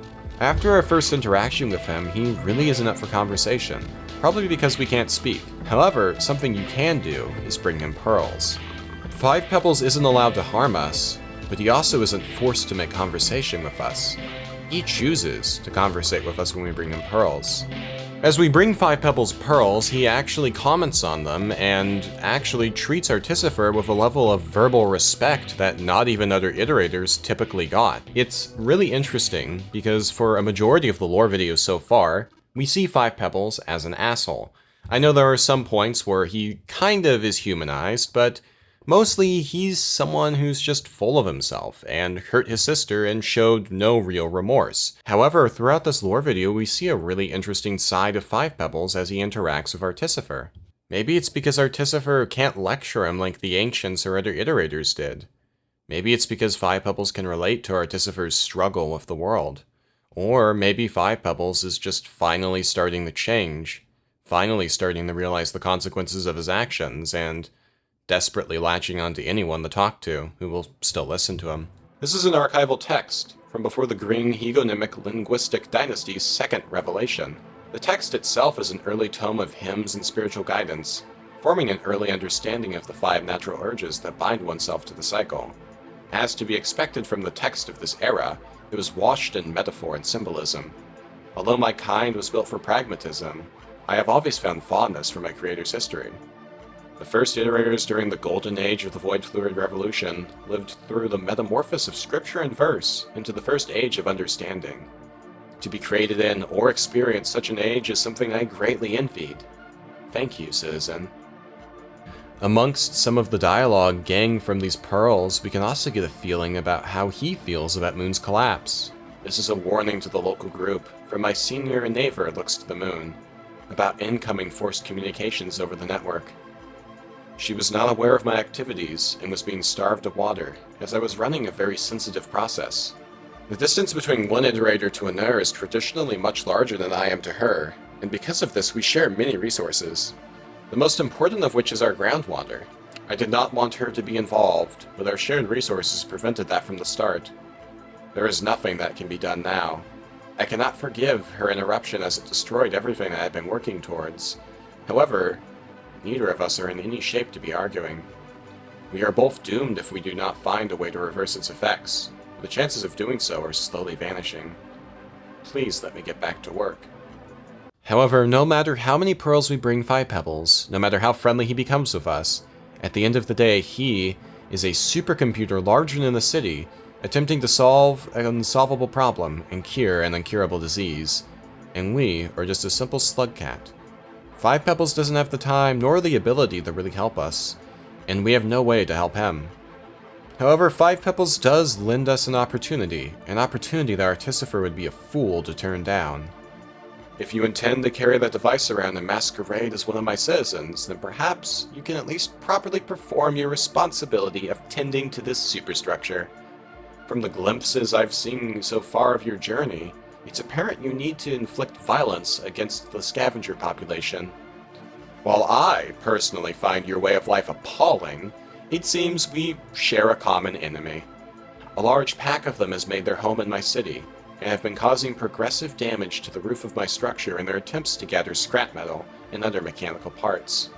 As my dutiful citizen, I would encourage you to return home to your city and pay them a visit. Perhaps in that way we can both depart from this interaction with something we desire. Five Pebbles had been decaying for a very long time, even longer than the rot had been accelerating it. Not only had scavengers made their home in his city, but many other creatures had. His entire superstructure was a major part of many different ecosystems. However, unfortunately for the scavengers, Five Pebbles was about to introduce an invasive species. Metropolis is a unique region for quite a few reasons. It's one of the only areas where it doesn't actually have rain cycles, instead day and night cycles. It's actually an area that was meant to be inhabited. So for any creature that manages to make it up here, it's an amazing place with no rain cycles and virtually no threats. However, due to the lack of rain cycle, creatures are actually allowed to prowl at night. Different predators come out at different times of day. And the ecosystem appears a lot more brutal because everything isn't trying to run from the rain. Vultures pick off lone scavengers, dragging them off into the sky. King vultures do heavy assaults on scavengers' holes. The scavengers have made their home up here, but they certainly are not uncontested. However, something interesting to note are the echoes up here. Despite Metropolis being where countless ancients lived their entire lives, we only see one echo up here. Now, of course, this could be a game limitation, with only one echo per game region being the standard. However, I like to interpret it from a lore perspective. To be sent back as an echo is to go back to the world because you desired something. And most of the echoes that we see on the surface, in places where ancients could have never really lived, remark on the beauty of nature, the beauty of observing the world, the beauty of the little creatures. The echoes down there desire to be down there, while the echoes up in the Metropolis desire to be up there. So it's interesting that despite living on top of the iterators, the ancients may have desired for life on the surface. It's very possible that the surface may have been romanticized, or that ancients desired to live on the surface, but never could. The echo up here is one of two echoes that can be met no matter what your current karma is, which is quite unique amongst echoes. Normally, echoes require you to have maximum karma to properly meet them, but not this one. And it offers Artificer some very interesting advice as well. You are stuck in a cycle of wrath and destruction, simple being, gripped by raw emotions whose chains bind you, destined to this land. Shortcomings of the past haunt one, and all like whispering phantoms. Listen, let this be a warning to you. An unrewarding battle awaits, culminating in a path of no return. A perpetuity of struggles begetting more of the same. Find a way out, if you still can. Upon listening to the echo's words, Artificer falls back asleep, back into the cycle. Yet their karma cap does go up by 1. This shows that Artificer isn't a lost cause. Deep down, they can escape the cycle. Their wrath does bind them, but they have a chance to go back. As Artificer keeps progressing through Metropolis, you begin to see all the ingenuity of both the scavengers and the ancients. The Overseer behavior up here changes. The Overseers aren't just observing random creatures, taking videos, and pointing out threats to the creatures they like, but they also are now pushing advertisements on random-ass creatures. A little centipede scurrying around might be stopped in its tracks to have the latest fashion trend flashed in its face. These ads both show us a very interesting side to the ancients, showing that there was some level of consumerism in their society, but it's also a very interesting time capsule. These ads haven't been changed since Global Ascension. The Overseers have just been left trying to advertise to random creatures. It's actually quite sad to think about the little Overseers that don't really have a purpose anymore, yet they keep trying anyhow. We see amazing scavenger ingenuity up here and a heavy influx of rare resources. Electric spears are common. Even singularity bombs, which are one of the most powerful items in the entire game, capable of killing literally any creature besides 5 pebbles, can be found up here. We can even rarely encounter elite scavengers using singularity bombs. Singularity bombs are incredibly powerful and are capable of killing almost any creature in game, and what they are is just a broken down rarefaction cell. Rarefaction cells were the ancients' way of harnessing void fluid to produce power in a more portable and convenient way. These were typically used as backup power sources for very important machinery such as iterators, but also potentially primary power sources for less important machinery like a factory or something of the sort, and the scavengers seem to have found quite a few of them up here. However, this technology can only slow Artificer down. Once Artificer gets a hold of all this fancy technology, they can begin using it against the scavengers, killing them in an even faster fashion. I would like to say that Artificer is unbothered by the sheer amount of scavengers they are killing. However, we can see by their dreams that that's not the case. These dreams put the player in control of a scavenger trying to escape an Artificer. Trying to be friendly with the Artificer never works, it will always kill you. The Artificer is stronger than you, faster than you, and it hunts you down with brutal efficiency. You can try and fight back, but often it will get you before you can even react. For Artificer, I imagine these dreams represent something. They put Artificer in the shoes of a scavenger, feeling the amount of fear one probably feels. The scavengers don't know why Artificer is attacking them, they just know that she is. None of these scavengers had anything to do with the death of her children, and yet, she still kills them. What if these scavengers Artificer was killing were also mothers? What if Artificer had killed their children with all the scavengers they were killing? What if Artificer didn't want to cause this pain and suffering on others? Maybe the Echo's words were right. What did Artificer gain from this? What did they get from killing all of these scavengers? Well, maybe there's another path Artificer can take, but that's not the route we're exploring right now. At this point, you're already deep into Metropolis, and you can tell things are starting to get different. Scavenger populations are getting denser. You're seeing more of them. They're getting more desperate. You're beginning to encounter pearls hung from the ceiling, more graffiti. There's something ahead, you can feel it. Maybe the battle that the Echo warned you about is ahead. Maybe that's what you're going towards. Or maybe you're just going towards another dead end.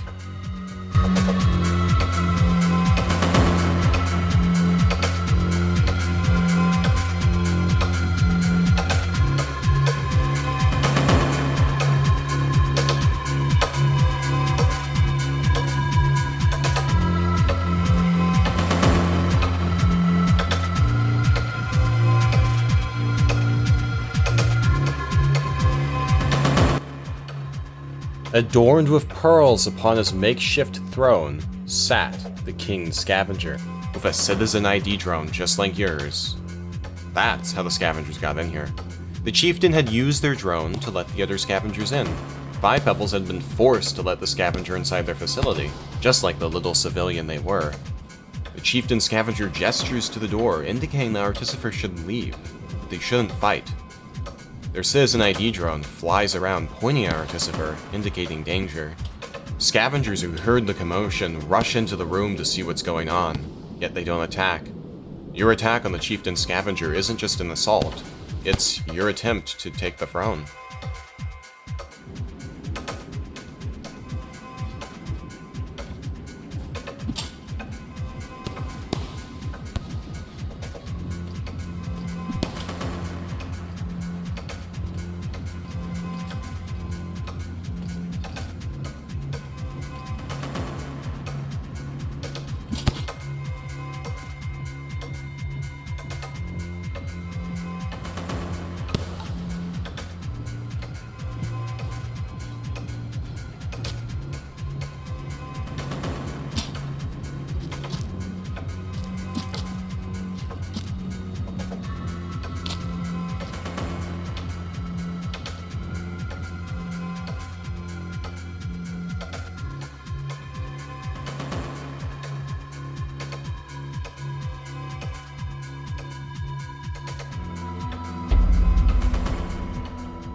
After doing this, Artificer has truly given in to their anger, and nothing can get them out of the cycle.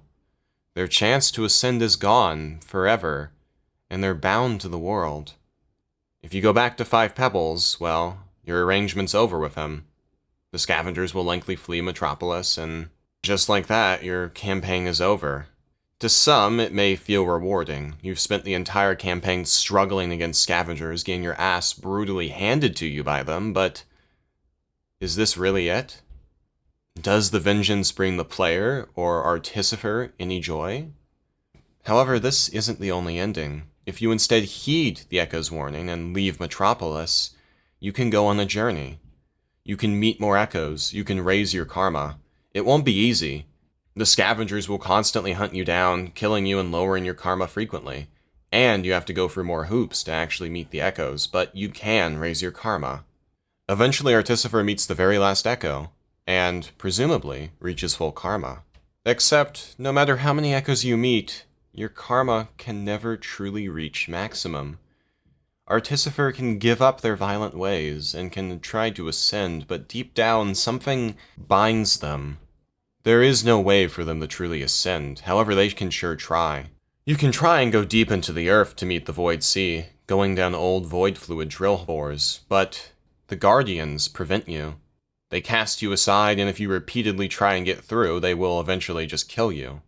However, Artificer is pretty good at fooling karma systems using scavenger bodies, so what if they try to get past the Guardians that way? And, surprisingly, it works. The Guardians let them by. In the Guardians' eyes, Artificer has full karma, but deep down, it's just a facade. As you go into the Void Sea, you have to leave the scavenger behind, you can't bring him with you, and your karma drops back down. We close our eyes, hold our breath, and dive in. Void fluid is different than water. On my first ascension, I was concerned I would drown and all my progress would be lost and I'd be very angry. However, in the Void Sea, you can breathe forever. We swim, deeper and deeper. It takes a while. Eventually, the golden background gives way to a writhing mass of something in the distance. We swim deeper. Our body is starting to flake apart, leaving particles behind. I'm sure that's normal. And we are having a hard time swimming. Our karma in the bottom left flashes red. Something is wrong. We aren't ready to ascend. We still hold a vice, yet we still swim deeper. Our ride shows up, views us, and then leaves. That's not normal, but that's okay. We can just keep swimming. Our karma keeps flashing red. Something is wrong. We shouldn't be here. The Guardians weren't gatekeeping Ascension. They were trying to protect us. We fooled them. We got past them, but they were only trying to save us. But that's fine. We can keep swimming. We go deeper and deeper. More flakes start to fall off. Occasional flakes turn into a constant stream, our bodies stretching out, trailing. We begin to fade. We begin to be destroyed by the Void Sea. Yet we keep swimming. Eventually, we are nothing more than a glowing light with flakes rapidly coming off, stretched out far beyond anything normal. We shouldn't be here, yet we swim deeper and deeper, until...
They can't ascend. They weren't ready, but they see their kids one last time. We don't know if Artificer's children got down here through some method of ascension, or if it's just a vision. Maybe it's nothing more than a dying brain conjuring up what it wants to see the most, but at the very least, Artificer feels peace no matter what this is. And they fade away, becoming one with the Void Sea, not becoming an echo. They have let go of their vices, but also not ascending, because they weren't ready yet. No matter what we do as Artificer, there is no way to properly ascend. It's easy to assume that if there was just one more echo that we could then raise our karma to max, but I don't think that's what the game's trying to show us. It's trying to show us that Artificer was never able to ascend. Deep down, no matter how much the player wants to ascend, Artificer wanted to go back. In this segment, we focused heavily on Artificer's story along with Five Pebbles and Moon's current state. However, this is a lore analysis video, so I would also like to focus on the other advancements of the world. During Spearmaster's campaign, both immobile and mobile rot cysts patrolled the deepest parts of garbage wastes, likely where a lot of rot-infected water had pooled after the initial flush. Despite the rot being much more prolific in Five Pebbles during Artificer, the rot down in garbage wastes hasn't spread at all, or deteriorated. It's able to keep itself alive on the creatures down here, but it seems to rely on Five Pebbles tissue to continue growing.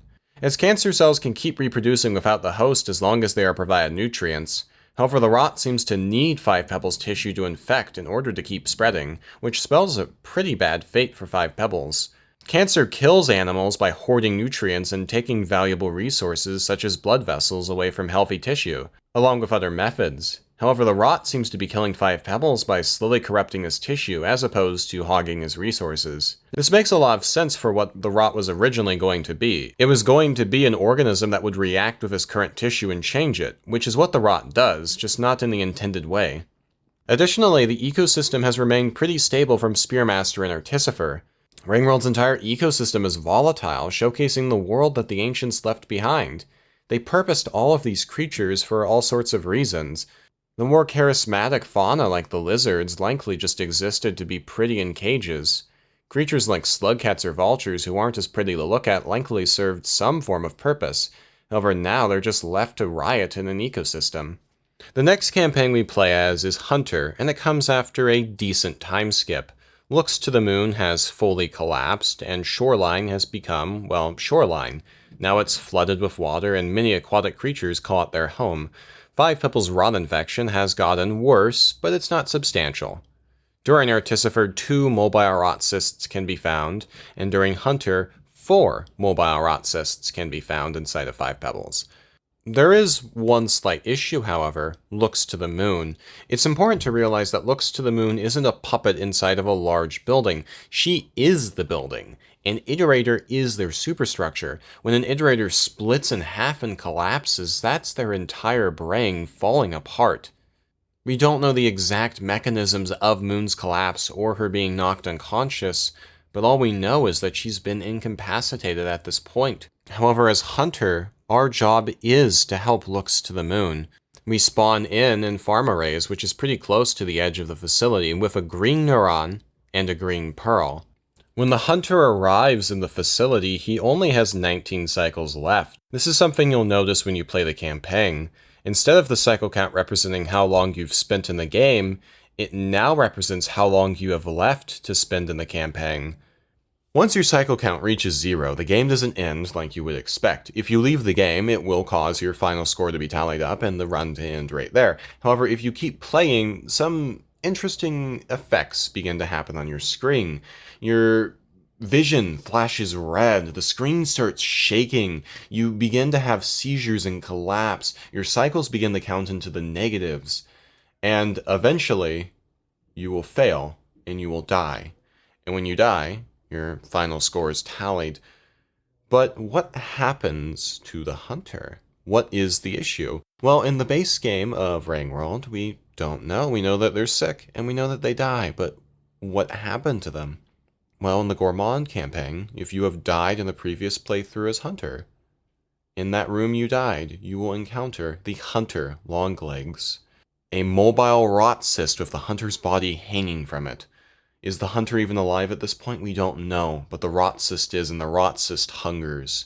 Whatever happened to Hunter involved the rot, and this adds severe lore implications. However, the unfortunate aspect is we don't know what those severe lore implications are.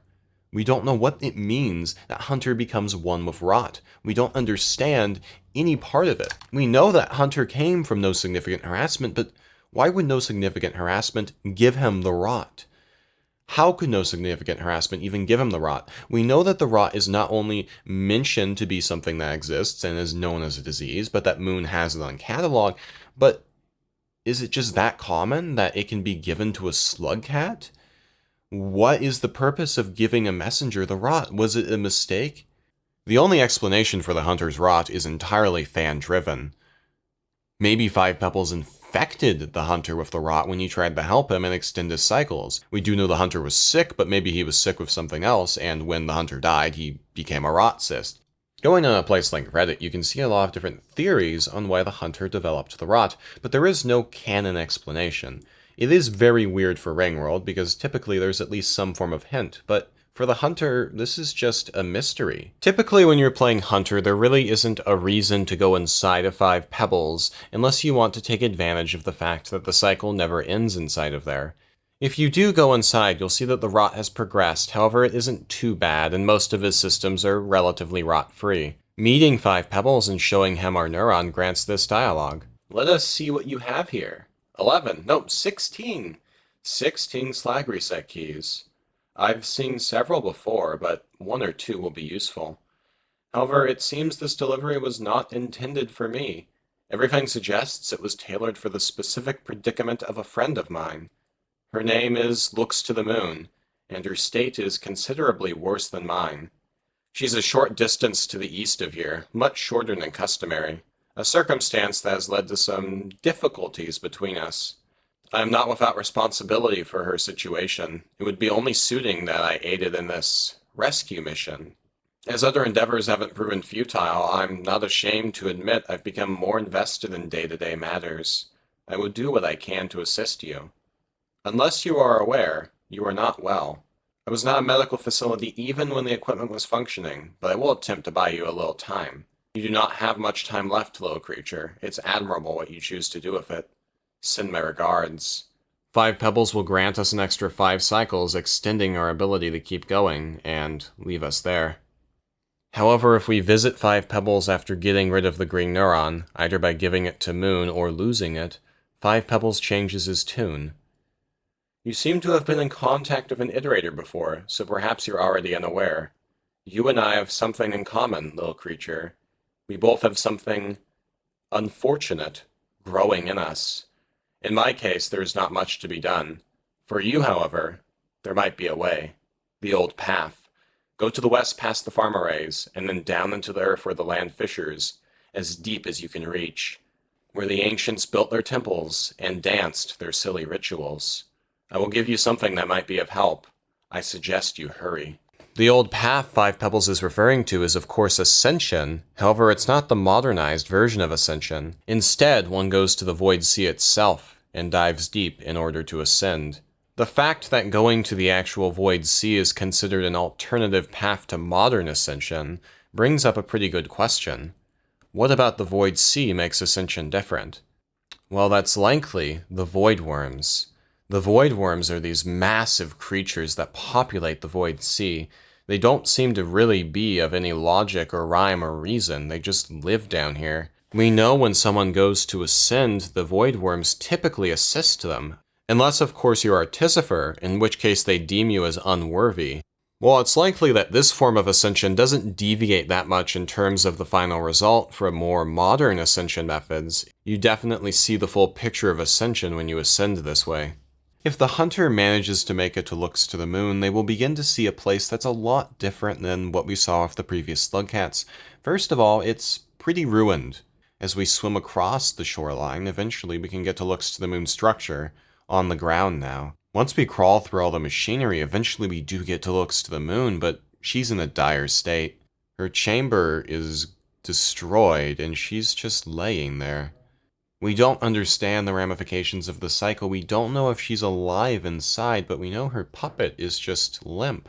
Upon presenting the slag reset key, it revives her and gives her a few neurons. This appears to be enough to allow her to think and interact with the Slugcat, but it doesn't seem to be enough to fully connect her with the facility and allow her former power, or even a fraction of it. She's just a creature like every other creature in the ecosystem now, reduced from a godlike status to just sitting on the floor. However, even more sad for Looks to the Moon is the fact that she doesn't have anywhere to go. She can't really die, her puppet is inorganic, but every time it floods, she's just left there to be covered in water, buried in water for who knows how long, before it drains and repeats again. Little creature, you are not well. I'm sorry to say, but you don't have much time left. If things are as they seem, thank you. I don't know why you spent your last remaining cycles helping me, but I know that I'm deeply grateful. I have known very few beings who could aspire to such a noble thing. You really are an amazing little creature. I wish I could say I will always remember it.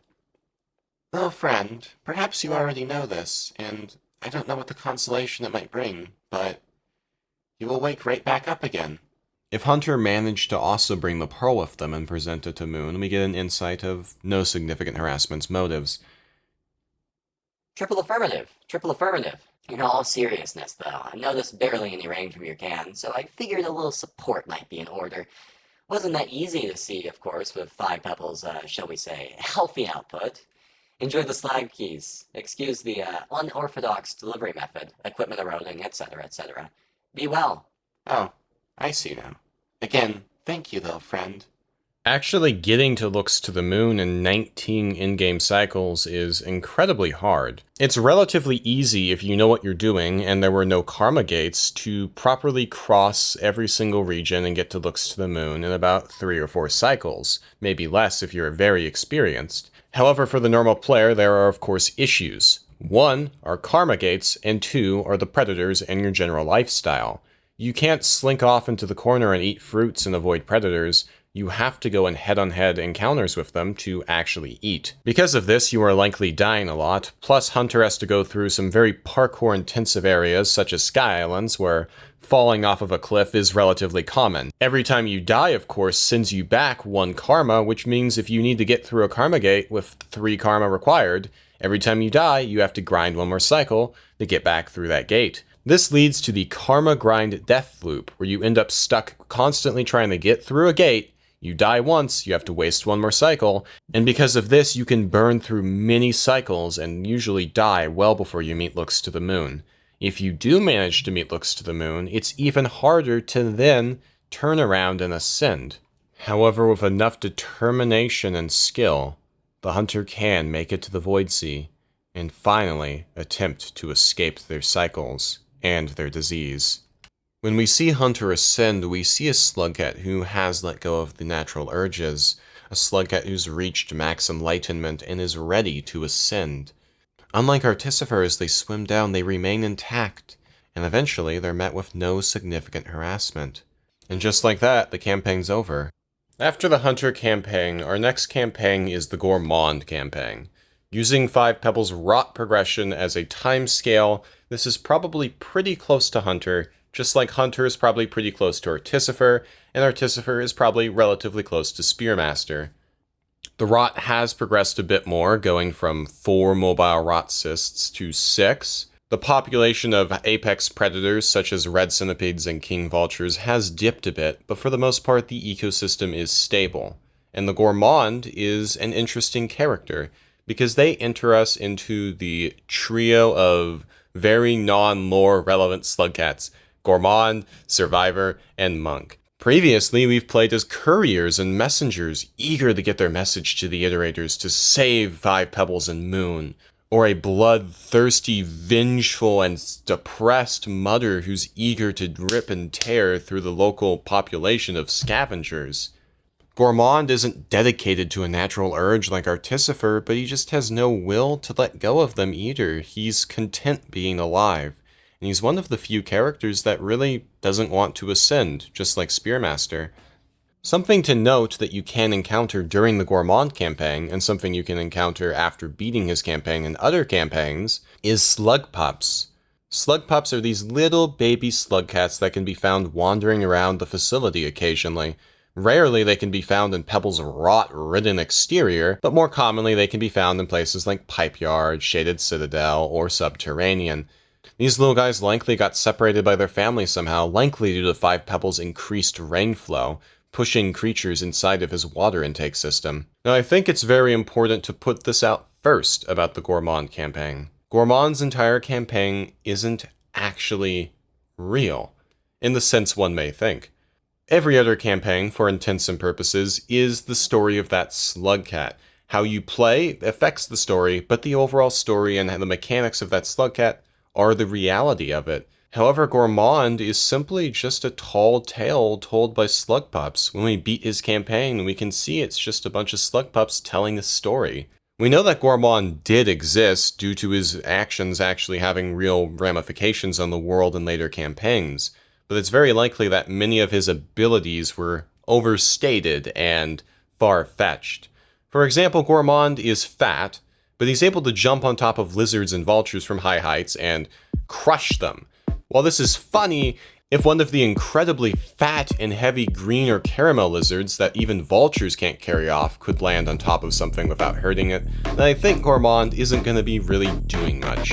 Because Gourmand is kind of a legend amongst slug cats and his entire story and campaign are a bit over-exaggerated, we're mainly going to focus on the things that we know happen. Gourmand's somehow gone inside of the facility that we know is locked down at this point. We know that it's relatively easy to get inside of the facility through the water intake system, but we know it's virtually impossible to leave due to the lockdown. Gourmand's main purpose is to scout out the facility and see if there's any sort of food here or anything that might make it worth migrating here. However, if Gourmand wants to actually leave, he's gonna have to talk to our big man 5 Pebbles. Gluttonous beast, what brings you to my chamber? You are like no other messenger before you. Perhaps I have underestimated the ability for your kind to communicate my existence? I do not believe my intended purpose will be much to help you. I can, however, encourage you and your kind to leave my facility grounds. Unfortunately, the same locks that were supposed to prevent creatures from getting in will now prevent you from getting out. Perhaps the strategy was ill-conceived after all. Go west, through the underground tunnel at the outskirts of my territory. You will find a gate to the world outside of it, now unlocked.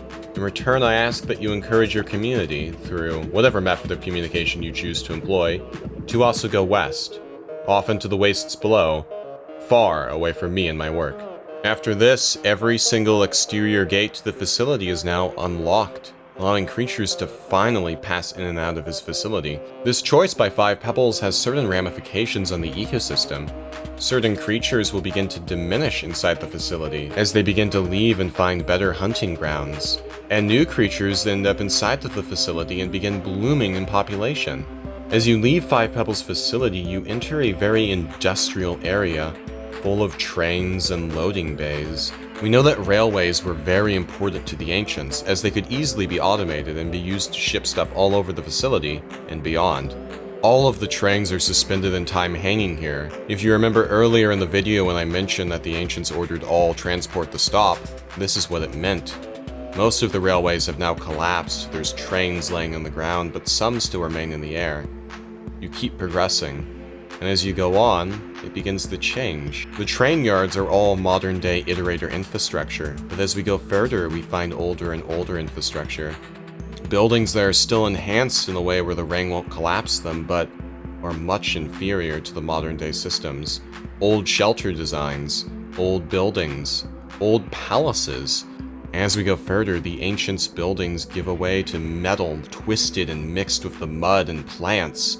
Eventually, the Gourmand reaches what the community dubs the slug trees.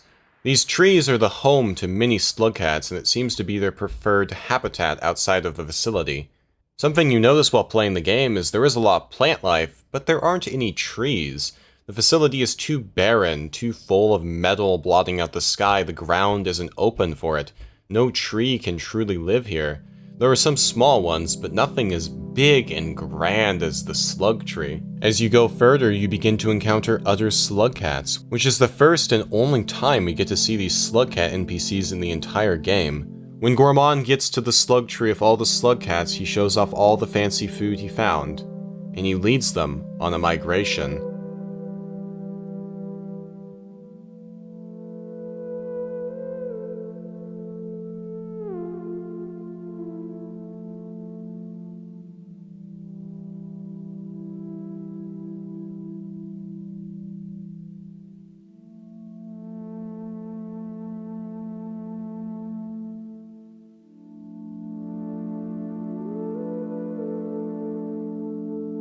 The Survivor campaign is the very first campaign you play in the entire game, and that's because Survivor is just a slug cat. Gourmand likely was also just a slug cat, but when we play as him, he's an over-exaggerated legend. But all the other slug cats we've played as so far have been enhanced or different in some way. But Survivor is just a slug cat. Normal slugcats typically eat things like blue fruit, baby noodle flies, bat flies, small creatures. Typically they aren't very strong, very durable, and they play as more of a prey item. Slugcats certainly aren't the bottom of the food chain, but it fits more into the Rainworld formula. You sneak around, avoid predators, rarely fighting them as there really isn't a point to killing a regular predator. You can't eat it, so you might as well just sneak around it.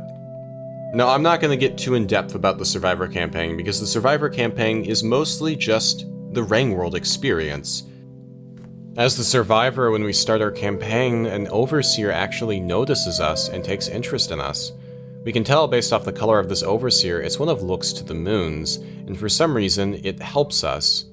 Eventually, we learn that this Overseer is actually trying to help Looks to the Moon. It guides us through the ecosystem, showing us predators and prey and teaching us how to use different tools in the hopes it can actually allow us to eventually make it to Looks to the Moon. When we make it to her, of course, we can't talk to her, so then it's incentivized to lead us to 5 pebbles to give us the mark, and then it attempts to make us go back to Looks to the Moon with neurons. While some players may take the time out of their day to actually go to Looks to the Moon with the neurons, most players will typically ignore that task. There is something beautiful about how the Survivor is learning about this new world just as the player is. There's something beautiful about climbing through all this overridden industrial wasteland and getting to 5 Pebbles' interior, jumping through his chambers and realizing that you don't fall down like normal. There's no gravity in here. Climbing through him and hearing the harmony of his mind thinking as you get closer to his chamber. Seeing the beautiful view from atop his structure. After all of this dark and gloomy game you've played, you get to the beautiful and sunny Sky Islands. Then you dive into the earth and you get to the Void Sea and you experience Ascension. When you get to 5 Pebbles, he gives you the Mark of Communication. Most slugcats we've played as have already had this, but when he gives it to you, it's special. Once you receive the Mark of Communication, you can now understand the echoes. Previously, they would just look at you and increase your karma, yet once you get the Mark of Communication, you can begin to understand them. Once you do this, it makes you feel even more connected to the game as you begin to learn even more and hear the beautiful things the echoes have to say to you. A little animal on the floor of my chamber. I think I know what you are looking for. You're stuck in a cycle, a repeating pattern. You want a way out. Know that this does not make you special. Every living thing shares that same frustration, from the microbes in the processing strata to me, who am, if you excuse me, godlike in comparison.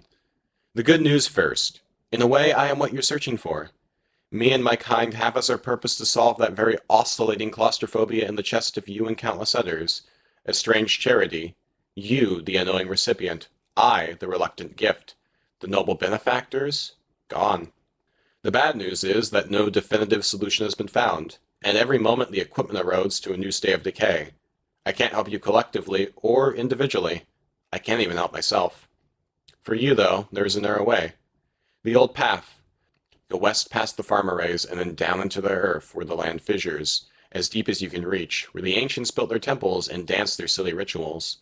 The mark I gave you will let you through. Not that solves anyone's problem but yours. Either in the base game or before playing Gourmand, the Outer Expanse gate is locked. Because of this, Ascension is the only way out. You can wander the facility for as long as you want, but eventually, you're gonna get bored. Eventually, you're gonna want out of the cycle. I think that speaks into what the base game was trying to tell us about Ascension and the cycle. The cycle is almost like us playing the game. It just keeps going, and eventually, you want a way out. You want closure. You can keep playing, you can restart your campaign, you'll just wake back up again, but eventually, you want to ascend. There's nothing for you here. Your family's gone. And so you dive down, and you ascend. And when you ascend, you're met with a beautiful scene of your entire tribe, your entire pack, your entire family. And when this happens, you feel closure, and you're finally ready to let go and ascend. There's no natural urges that bind Survivor because Survivor is just simple. They just live. They have no strong will to keep living, and they're ready to go.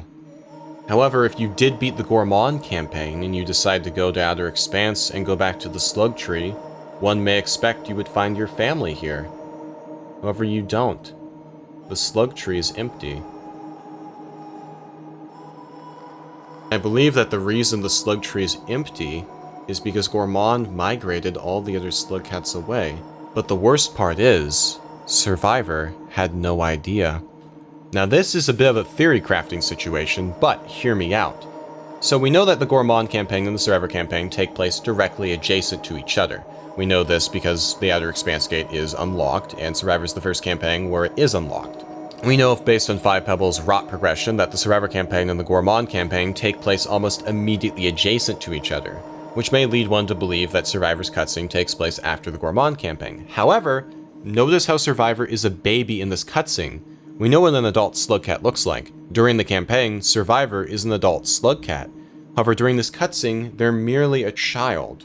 We don't know how long it takes for a slugcat to grow up, and we also don't know how long it's been since the Spearmaster campaign and the start of our entire game. However, if this cutscene takes place closer to the modern day in the Survivor campaign, these rain cycles are extremely common, which means this family of slugcats would likely be a bit more prepared. However, if this takes place a bit earlier in the timeline, where 5 Pebbles initially got infected with the rot or his initial computing started, back when his rain cycles were far more unpredictable and intense, then it's quite likely that a slugcat family could easily get caught off guard by it.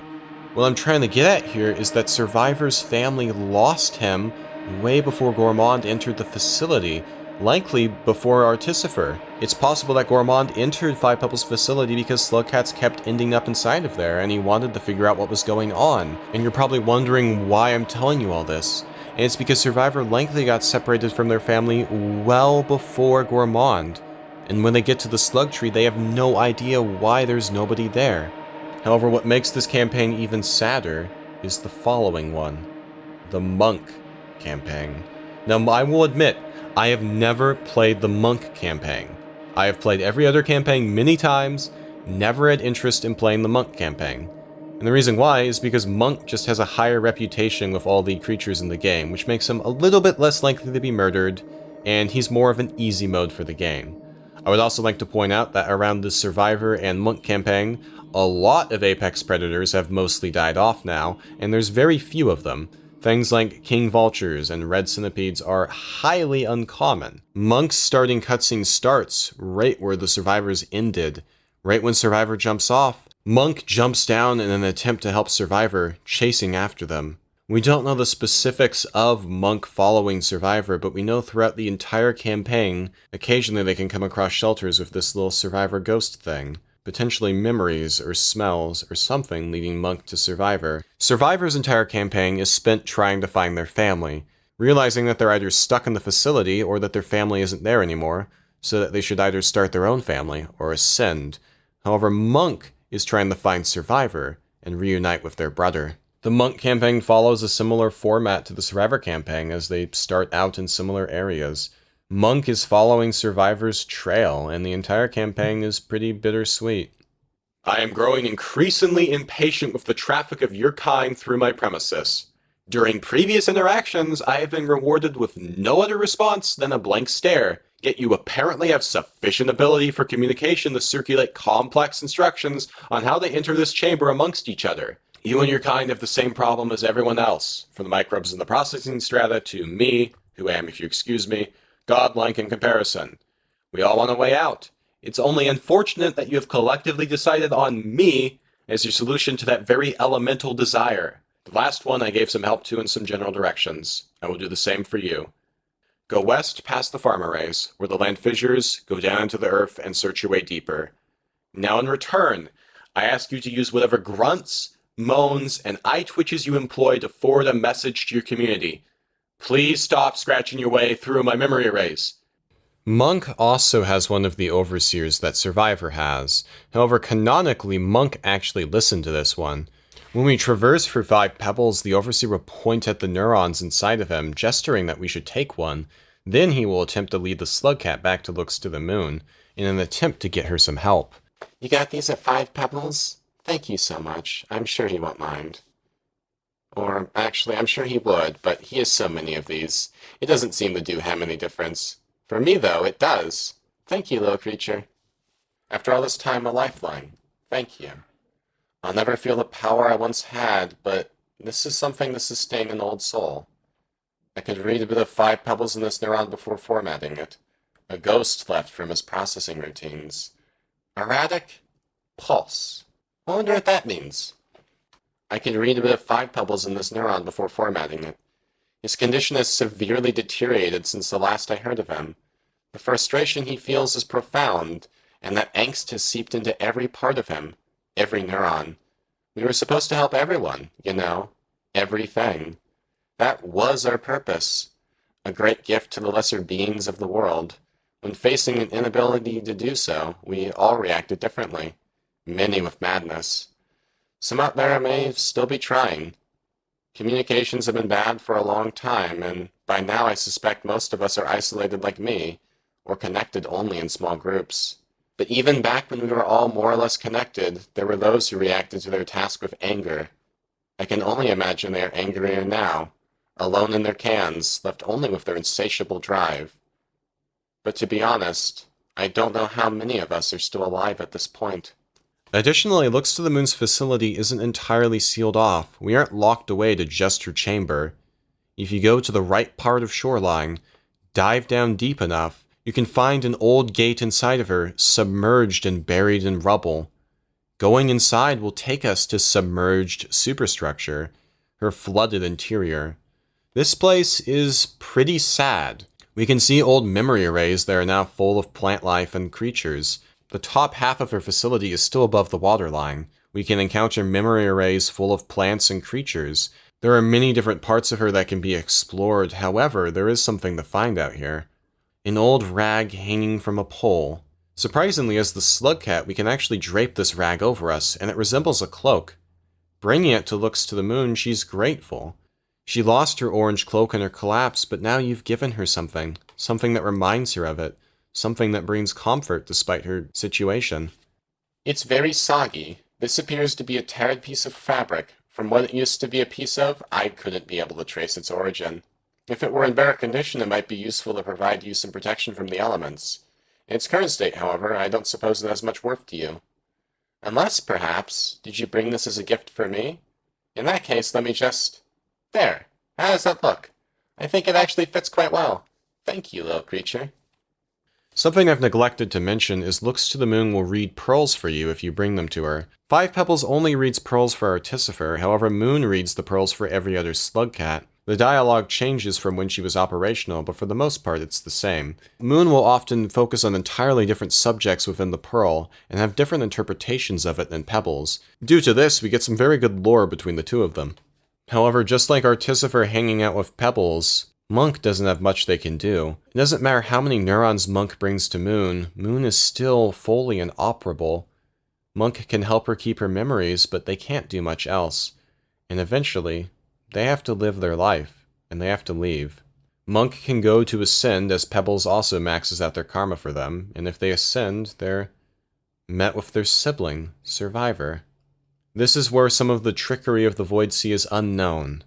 It's unknown if Monk is just seeing what they wanted to see, seeing their brother one last time, and finally letting go of the cycle. Or if because Survivor ascended, Monk can see them here, and now they can finally be reunited in the Void Sea. Regardless, this is a rather beautiful ending. Something interesting to note is that while Survivor's campaign did have slug pups, Monk's does not. 5 Pebbles' rot has progressed even further, and Gourmand's migration was a while ago now. Most of the slug pups in the facility have likely left, grown up, or died and just can't be found. However, if the monk does choose to leave the facility and go to Outer Expanse, they can find their long-lost sibling there, and finally be reunited. Gourmand, Survivor, and Monk mainly focus on the story of the slug cats and their migration. However, now, we begin to enter a more lore-focused section of the video again. The Rivulet campaign. Now, Rivulet is a major time skip. Most of the campaigns we've been playing so far have been pretty close together. Assuming the world of Rainworld uses a similar time system to the real world, it can be assumed that every campaign so far took place at most only a few years apart. However, the Rivulet campaign could possibly be decades or centuries after the Monk campaign. We don't know, but we know it was a very, very long time. So let's start to take a look at what exactly has changed. First of all, creature dynamics have changed heavily. We know throughout the campaign so far, creatures such as king vultures have been dying off. Using Chimney Canopy as our example, we will look into more depth. During the Hunter campaign, king vultures can be found in pretty high frequency. During the Survivor campaign, king vultures are almost never found there unless a large portion of normal vultures have died, in which case king vultures can lineage. In the Rivulet campaign, king vultures can't even be lineaged. At this point, king vultures have almost gone extinct. Additionally, creatures such as centowings have begun to spread throughout the facility. They were mostly kept in check by large populations of lizards and vultures, but during the Rivulet campaign, those populations have drastically dropped, leading to large portions of centowings populating a lot of regions. Additionally, creatures exclusive to Pebble's exterior have now ended up in places like Chimney Canopy, like grappleworms. Snails who rely on heavy moisture have now made their home in places that they normally couldn't survive, because a major part of this campaign is that the rain is way more frequent. When you start the campaign, you'll immediately notice your cycle timer is a fourth of what it used to be. Now you have to race around to not immediately drown. The environment now favors creatures that can either survive in water or quickly flee from the rain. However, a slugcat doesn't really fit that description, so how can a simple slugcat survive in this ecosystem? Well, the Rivulet is no simple slugcat. The Rivulet's metabolism is much different than any other slugcat. Spearmaster had a very slow metabolism and barely slept. Normal slugcats had pretty moderate metabolisms and can hold a fair amount of fat. Rivulet barely holds any fat, but they also barely need any food. They're lightweight, they're fast, their metabolism is extremely quick to support it, but they also don't require a whole lot of food. But most noticeably, they have gills. We know that Rivulet comes from a faraway place as they have a mark of communication that didn't come from 5 pebbles. So it's fully possible that natural selection has forced adaptations with gills far away from their facility. Maybe other iterators as they've aged have started to output more water just like 5 pebbles, or maybe 5 pebbles rain clouds are just very widespread. Regardless, we start our campaign extremely close to Looks to the Moon, so she's typically the first iterator we talk to in this campaign. Oh, hello there. What a strange specimen you are. My memory does not serve me well, but it's been a long time since I've encountered one of your species, and none quite with the adaptations such as your own. It appears you can breathe underwater. Amazing! I wonder who it is that gave you that mark. It could not have been my neighbor 5 Pebbles, as he has been sick for a very long time. These frequent downpours suggest to me an acute failure in his machinery, and in that condition I doubt any creature could get anywhere near him and make it back alive. And are you from a faraway land? Did you meet no significant harassment? Or perhaps chasing wind? Or even further than that? I don't know why you have traveled all this way, but there is nothing for you here. I can only advise you return to wherever you have come from. These lands have become a tremendous hazard, and conditions will only worsen with the passage of time. I hope you understand, my little friend. I do not mean to be discourteous, but I am simply fearing for your safety. This dialogue gives us about as much context on where the Rivulet came from and their purpose here as we got from Hunter, which is to say, basically nothing. However, the Rivulet isn't without more mysteries, as they also have a green pearl in their stomach. Oh, this is a very rare find, Water Dancer. This is a highly compressed schematic of an iterator superstructure. Where did you find this? I hope you didn't plan on giving it to the scavengers. I doubt they would value it as much as I would. Let's take a look. It seems this may have been a maintenance order, as one of the linear power rails is highlighted in the diagram, with a detailed path of its approach outlined. The layout is unfamiliar to me. This is quite different from what I remember from my own structure. It looks as if it was using the newer lymphatic conduit water distribution system. Only the much later models had these. The only one near here would be 5 Pebbles. I wonder how he is doing. It's been a very long time since we were last in contact. Thank you for showing this to me, little creature. And with that, we've been set out into the ecosystem without any real goal. We can go to the outer expanse gate, but we can see that the facility has been ripped apart by the rain cycles so much that the route is completely gone. There is no leaving anymore, at least that way. If we explore the regions near 5 Pebbles, we can begin to see a pretty grisly sight. We know that Shaded Citadel is directly underneath 5 Pebbles, and as we explore it, we can begin to see his little communication modules laying down here, infested with rot and orange lizards. This paints an awful picture. We know that mobile rot cysts were on his exterior, but immobile rot cysts only happen where the rot's progressing, and we know that was reserved to his memory arrays in the past. either out of curiosity or just no other path to take, eventually we have to climb 5 pebbles. If we begin to climb his leg, we can see how bad the rot has gotten. Even attempting to describe it and use visuals cannot do the rot's progression justice. If you truly want to experience how awful it is, you need to play the game. The ambience, the fear of chasing the rot cysts, this level of nostalgia you feel. You've likely at the bare minimum spent at least a few hours in these regions before playing the Rivulet campaign for the first time. So seeing the changes and the carnage makes you feel sick, makes you feel sad for 5 pebbles. The exterior is full of mobile rot cysts and rot clinging to it. As you climb further and further and go into the underhang, you can see rot tendrils hanging down. There's nothing else here. There's a few pole plants which manage to occasionally feed off of the rot, and a few grapple worms that the rot doesn't care about. But lizards and scavengers are gone from here. If you decide to climb 5 Pebbles wall, you can see that the wall is mostly intact. There's a few lizards up here, but for the most part it's a ghost town. Navigating this region is made even more difficult by the pre-cycles, which are something I haven't mentioned yet. During this campaign, it's very likely that your shelter will fail. Whether this is because of the intense rainstorms or just the age of the shelters is unknown, but oftentimes you'll wake up when it's still raining down brutally. Oftentimes you'll have to wait in your shelter for it to clear, or explore areas that have enough cover that prevent the rain from crushing you. Underneath 5 Pebbles, however, there isn't rain anymore. You're too high up for the rain and you're sheltered from it. Instead, there's green electricity that pulses through the air, sending you flying and killing you if it gets bad enough. The rot doesn't seem to mind it, but you certainly do. This area is one of the most difficult parts of the game in my opinion. The rot cysts are too powerful for you to kill. You aren't a walking war machine like Spearmaster or Artificer. Instead, you have to avoid the rot and also do the parkour over a death void. If you fall in, you're gone. If the rot grabs you, you're gone.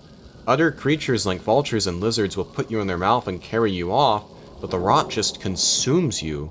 Oftentimes, players who manage to make it to the underhang gate do not want to loop around and go to the wall because of how bad it is down here, so they instead go into the lion's den.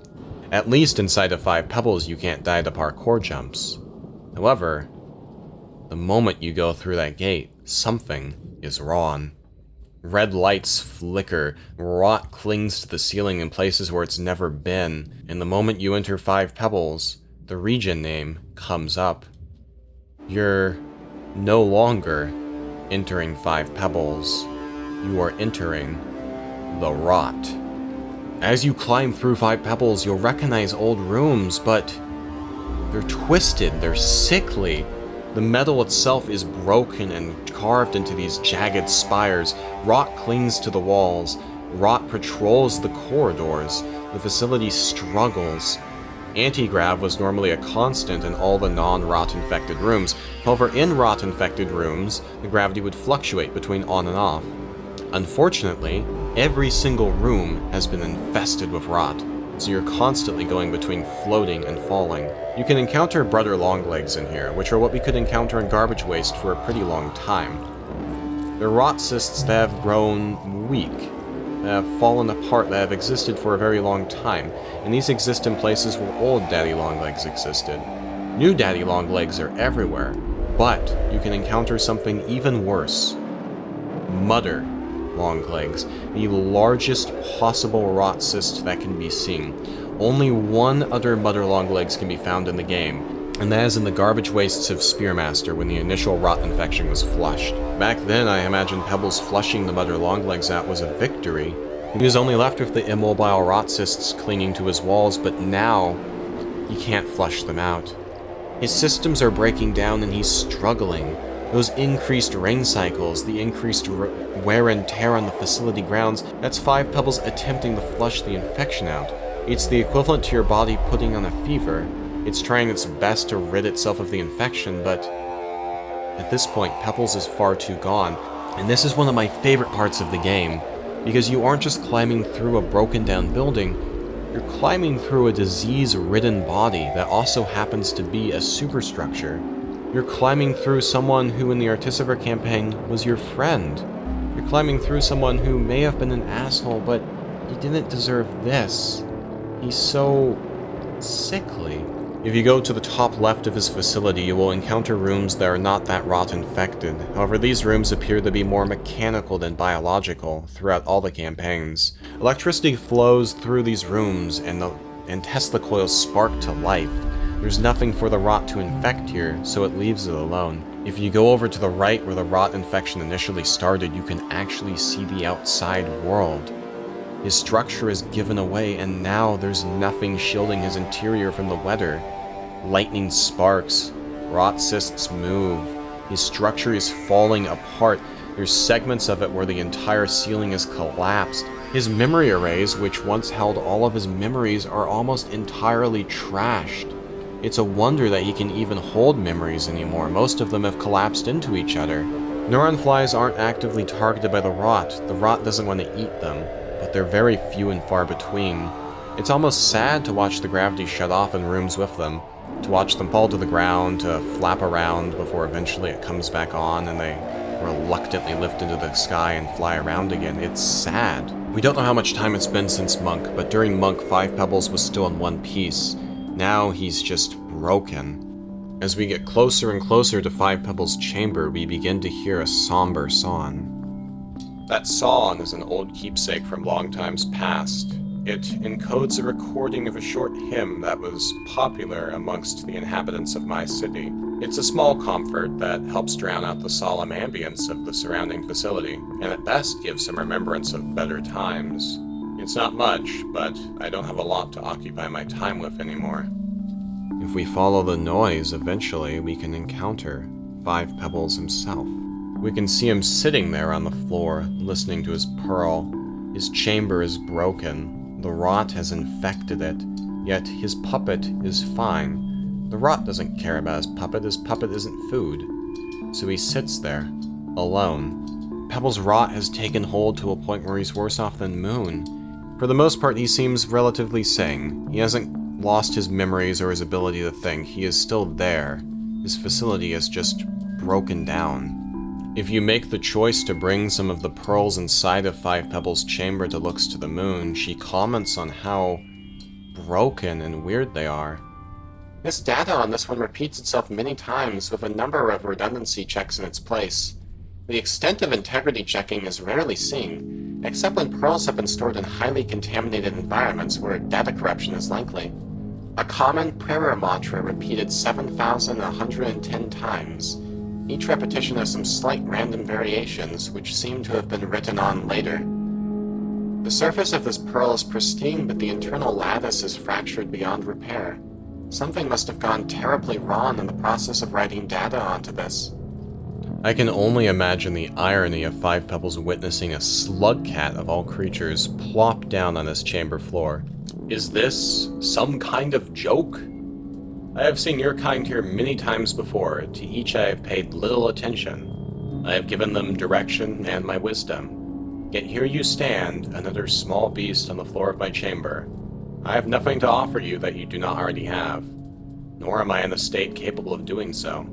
I cannot help you. I cannot even help myself. Always the same blank expression. Though whatever chittering or foolish dances your kind uses to communicate my existence, it is clear all of you are quite tenacious. To make the pilgrimage to me is no easy task, even more so through my structure in its current state. I can offer no gifts, nor can I be saved or forgiven for what I have done. If you and your kind choose to meddle in the affairs of passing gods, then I will give you my only request. Deep within the core of my structure is an energy rail that distributes incredible power. This power is drawn from a mass refraction cell. Even in my state, a single cell should be enough to help. I ask you this. Remove the cell from its chamber and bring it to the far east, to a friend, if she is somehow still alive. Once the cell has been removed, my structure will begin shutting down. The pumps that allowed me to flush decay from my conduits will stop, and I will slowly die. I cannot run from my mistakes forever. There's nothing else that can be done now. Please do this for me. I've made my choice. And with that, we've been given a task to dive down deep back into his facility and retrieve the rare fraction cell. According to Five Pebbles, the rot has infected his facility so bad that he's no longer really in control of most of the processes.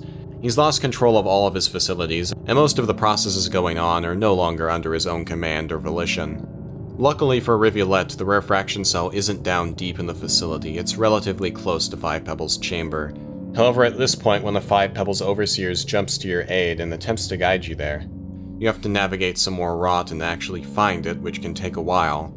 But if you follow the sound of power flowing, eventually you can find it. Throughout this entire time inside of the rot, you can hear a heartbeat in the distance. In some places, it's louder than others. However, once you take Five Pebbles' refraction cell, that heartbeat stops. Additionally, the fluctuation of the gravity goes away. There no longer is anti-gravity now.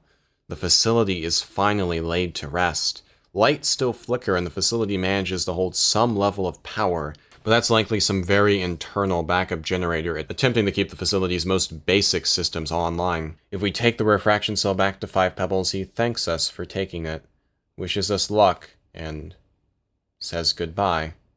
After this, we can easily head down and leave Five Pebbles' facility via the wall. The refraction cell is an incredibly powerful tool. While it's very large and presumably incredibly heavy, it manages to have some buoyancy in air. If activated, it can even create a gravity vortex around it, allowing Rivulet to jump even further than before. Once the refraction cell is pulled out, the rain cycles slow down drastically. There still is rain, and that's likely because other iterators remain operational and still pump water out into the atmosphere. However, now the primary struggle of Rivulet throughout the campaign of trying to avoid the rain cycles is gone. Instead, we can put our gills to use in navigating shoreline. Hello, little friend. Have you noticed? The heavy rainfall has begun to recede. I wonder if Pebbles' machinery finally succumbed to the decay. He was in awful shape last I remember, and even that was a long time ago. Perhaps he finally solved the riddle? For his sake, I almost hope so. In the end, everything reaches the conclusion of its journey. I'm not sure how much of us are even left in this world. A new cycle is already unfolding, one we need not be part of. We've long outserved our purpose. However, as long as the microbes in my processing strata continue to function, I'll be here to talk. If we present the refraction cell to Looks to the Moon, she's rather shocked. Oh, this is a deeply concerning discovery. Do you have any idea what this is? These are known as mass refraction cells. They're a type of backup energy source that powered our superstructures in times of maintenance, void fluid pipe ruptures, and other general power failures. In the absence of our creators to replace deteriorating parts, these cells have become one of the major components that allow our facilities to remain powered. However, the fact that this cell is currently in my hands can only mean bad things for whoever this originally came from. I sure hope you weren't the one responsible for it becoming misplaced. I know firsthand the tragedy of losing this power. In the wake of my accident, all of my refraction cells were dislodged in impact and washed away in the floodwaters. The cells could be valuable to me, but with my umbilical severed and my overseers running free, and all of my facilities lying deep beneath a large body of water, it would be an impossible task to deliver this to a functional location. You might be able to find an access shaft lower in my structure nearby, but I have no idea how much is left of it. Please be careful. The Rivulet can brave Looks to the Moon's submerged superstructure like Monk did, however they have to go much deeper than Monk ever had to. Eventually they can make it to one of Looks to the Moon's power rails, and by delivering the mass refraction cell, they can reactivate the facility. The moment the refraction cell is added back, the entire facility begins to whirl to life. Old conduits begin flushing water out, massive currents begin pumping throughout the facility. The entire facility is finally whirling back to life again for the first time in ages. While the facility will never have its full power again, Moon now has the same amount of power Five Pebbles did without having the rot infecting everything. The gift Moon has been given by both Five Pebbles and Rivulet is immense. As the facility kicks to life, the Rivulet is flung around like a ragdoll and pulled through the conduit system up to Bitter Airy. We haven't been up here since Spearmaster, but it's beautiful, and there's something odd. Something that we haven't seen in game at all yet. Snow. Snow is falling down up here. The harmful, crushing rain is replaced with gentle flakes of snow. It's abnormal. And the reason behind it is global cooling. As mentioned towards the start of this video, the world of Rainworld before the Ancients was likely rather cold, or perhaps looks to the Moon and Pebbles facility were just built in a very cold region. However, the heat from their expelled water warmed everything up, but without Pebbles or Moon in the area producing hot water, and likely a lot of nearby iterators facing similar issues, it's getting colder now, and it's snowing. It's possible it was snowing up here before you removed the refraction cell, but regardless, this shows something's coming. Something's about to change. As I've been trying to focus on the ecosystem, I would also like to point out the new apex predator we encounter up here, the Miros Vulture. This isn't the first time we encounter Miros Vultures. They can be encountered during the Spearmaster campaign, very rarely, on the underhang of both Moon and Five Pebbles facility. However, for the most part, they kind of disappeared for the rest of the campaigns. However, it appears some Miros Vultures have actually managed to find a home on top of Bitter Eyrie, or maybe because of some sort of predator-prey dynamic up here. However, I think it's important to note that this is the first time we see them again, and you will be seeing a lot more of them in the future. As we make our way back down to Looks to the Moon, crawling through old chambers we once climbed through as Spearmaster, we see something kind of beautiful. The anti-gravity is coming back to life. While it fluctuates just like it did in Five Pebbles, it's like the opposite of how Five Pebbles' gravity fluctuation felt. In Five Pebbles, gravity fluctuation showed his disease, his sickliness. However, in Moon, it shows a bright future. She's finally coming back together. When we come back to Looks to the Moon, we can see her surrounded by overseers that have finally been reconnected with the superstructure. Ah, sleek little one, did you do this? I feel as if I was pulled out of a deep sleep. I'm still trying to process all of this. It's been so long since I've had a connection like this with my structure. Everything is restarted in maintenance mode. It seems that I have sent out an order to all my overseers to return. With my umbilical cord broken, I can't operate my structure directly, but with them working as messengers, I've been able to restore some of my chamber's functionality. With any luck, I should be able to... Here we go. There's so much here, so much I've forgotten. I'll never be what I once was, but this... I'm sorry, it's hard to piece all of it together. So much has happened in my absence. I only have unread messages and overseer recordings to make sense of what I've missed. Some of these are from even before my collapse. Incredible. Slag reset keys, a messenger saving me? No significant harassment was never one to give up easy. However, I still don't understand everything that's happened. Has it all just been a coincidence? Did others send help as well? Then there is Five Pebbles. He was sick even before I collapsed, and his state must have only deteriorated since. It looks like he's barely breathing. Is there a part of him left? We were once good friends, despite everything that has happened. He is probably alone and afraid now. I cannot run away from my mistakes forever. Please understand. Oh, Five Pebbles, what have you done? I've been given so much already, and now you're giving me all you had left. It does not matter what happened between us. If he still held the same anger he once did, then none of this would be possible. We've both been given a chance to make things right, and he deserves to know what he did wasn't pointless. I'm so thankful for everything. Direct broadcast, private forced, Big Sister Moon, Five Pebbles. This is Local Group Senior, Big Sister Moon. Limited functionality has been restored to some of my basic systems. I've regained access to this communications array for the first time since the collapse. Through my overseers, I have also caught up on some of the current events, including what I've gathered by reading through my own messages and equipment manifests. I'm already aware of the large extent to which the local infrastructure has deteriorated. I do not know if sending this message will be a futile effort. Even before my collapse, I could not broadcast beyond the extents of my local facility. And so clearly, this forced broadcast is addressed to you, Five Pebbles. Is there any chance I can still reach you, despite the condition we're both in? I need to know. If there's any chance that this message arrives, please signal back if you can find a way. I know it may be uncomfortable for you to address me after all that's happened. We've both had a long time to think things through. Any anger I may have had once has since faded. I don't hold anything against you. If anything, we're both in similar dilemmas right now. As your big sis, you know how protective I am of you. I'm sorry, Five Pebbles. I'll always be here if you need someone to talk to. As this campaign ends, we can see confirmation that Five Pebbles did receive Moon's broadcast.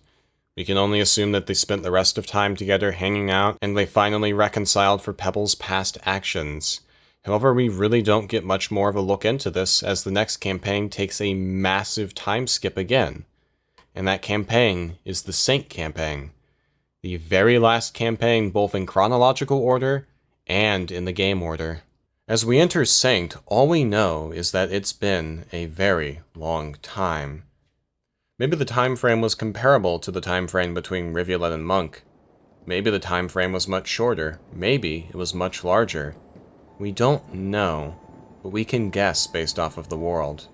During this campaign, I would say the entire ecosystem and the world has started to reach a point of stability. The Ancient's infrastructure has suffered severe damage, yet the parts that remain are very solid. You can see the age to all the infrastructure, however. Compared to our earliest view of it during the Spearmaster campaign when infrastructure was already breaking down, it's so much worse. There's weird cryptic graffiti from the scavengers all over the world. There's rust, dents, holes all over the structures. From my perch, I've overlooked this land for an eternity, watched as the vast expanse was blanketed into an endless tundra. We remain trapped in place, yet we never stop moving, funneled endlessly into an unknown future. To what destination do these memories reach? We can assume that iterators are operational enough all over the world to continue outputting humidity into the atmosphere. However, due to the temperatures dropping from the local infrastructure breaking down, it's just a constant blizzard now.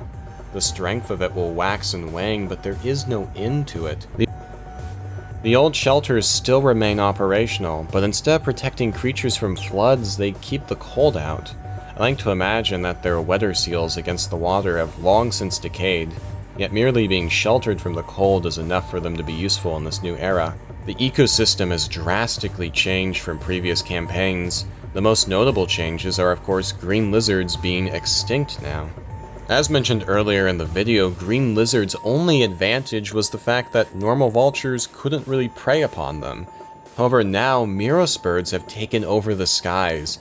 Vultures are quite rare, and green lizards were easy pickings for these much more powerful predators. Orange lizards are comparable to an invasive species.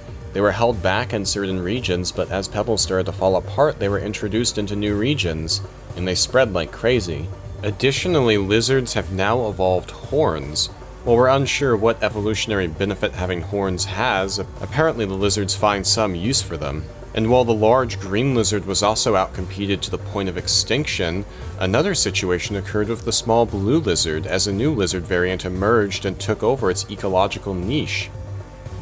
The strawberry lizard is much smaller than any lizard we've seen before, about the same size and weight as the slugcats of old. It can live off of smaller prey items and quickly move around, unlike most of the other lizards, which have to tank the cold and take down large prey.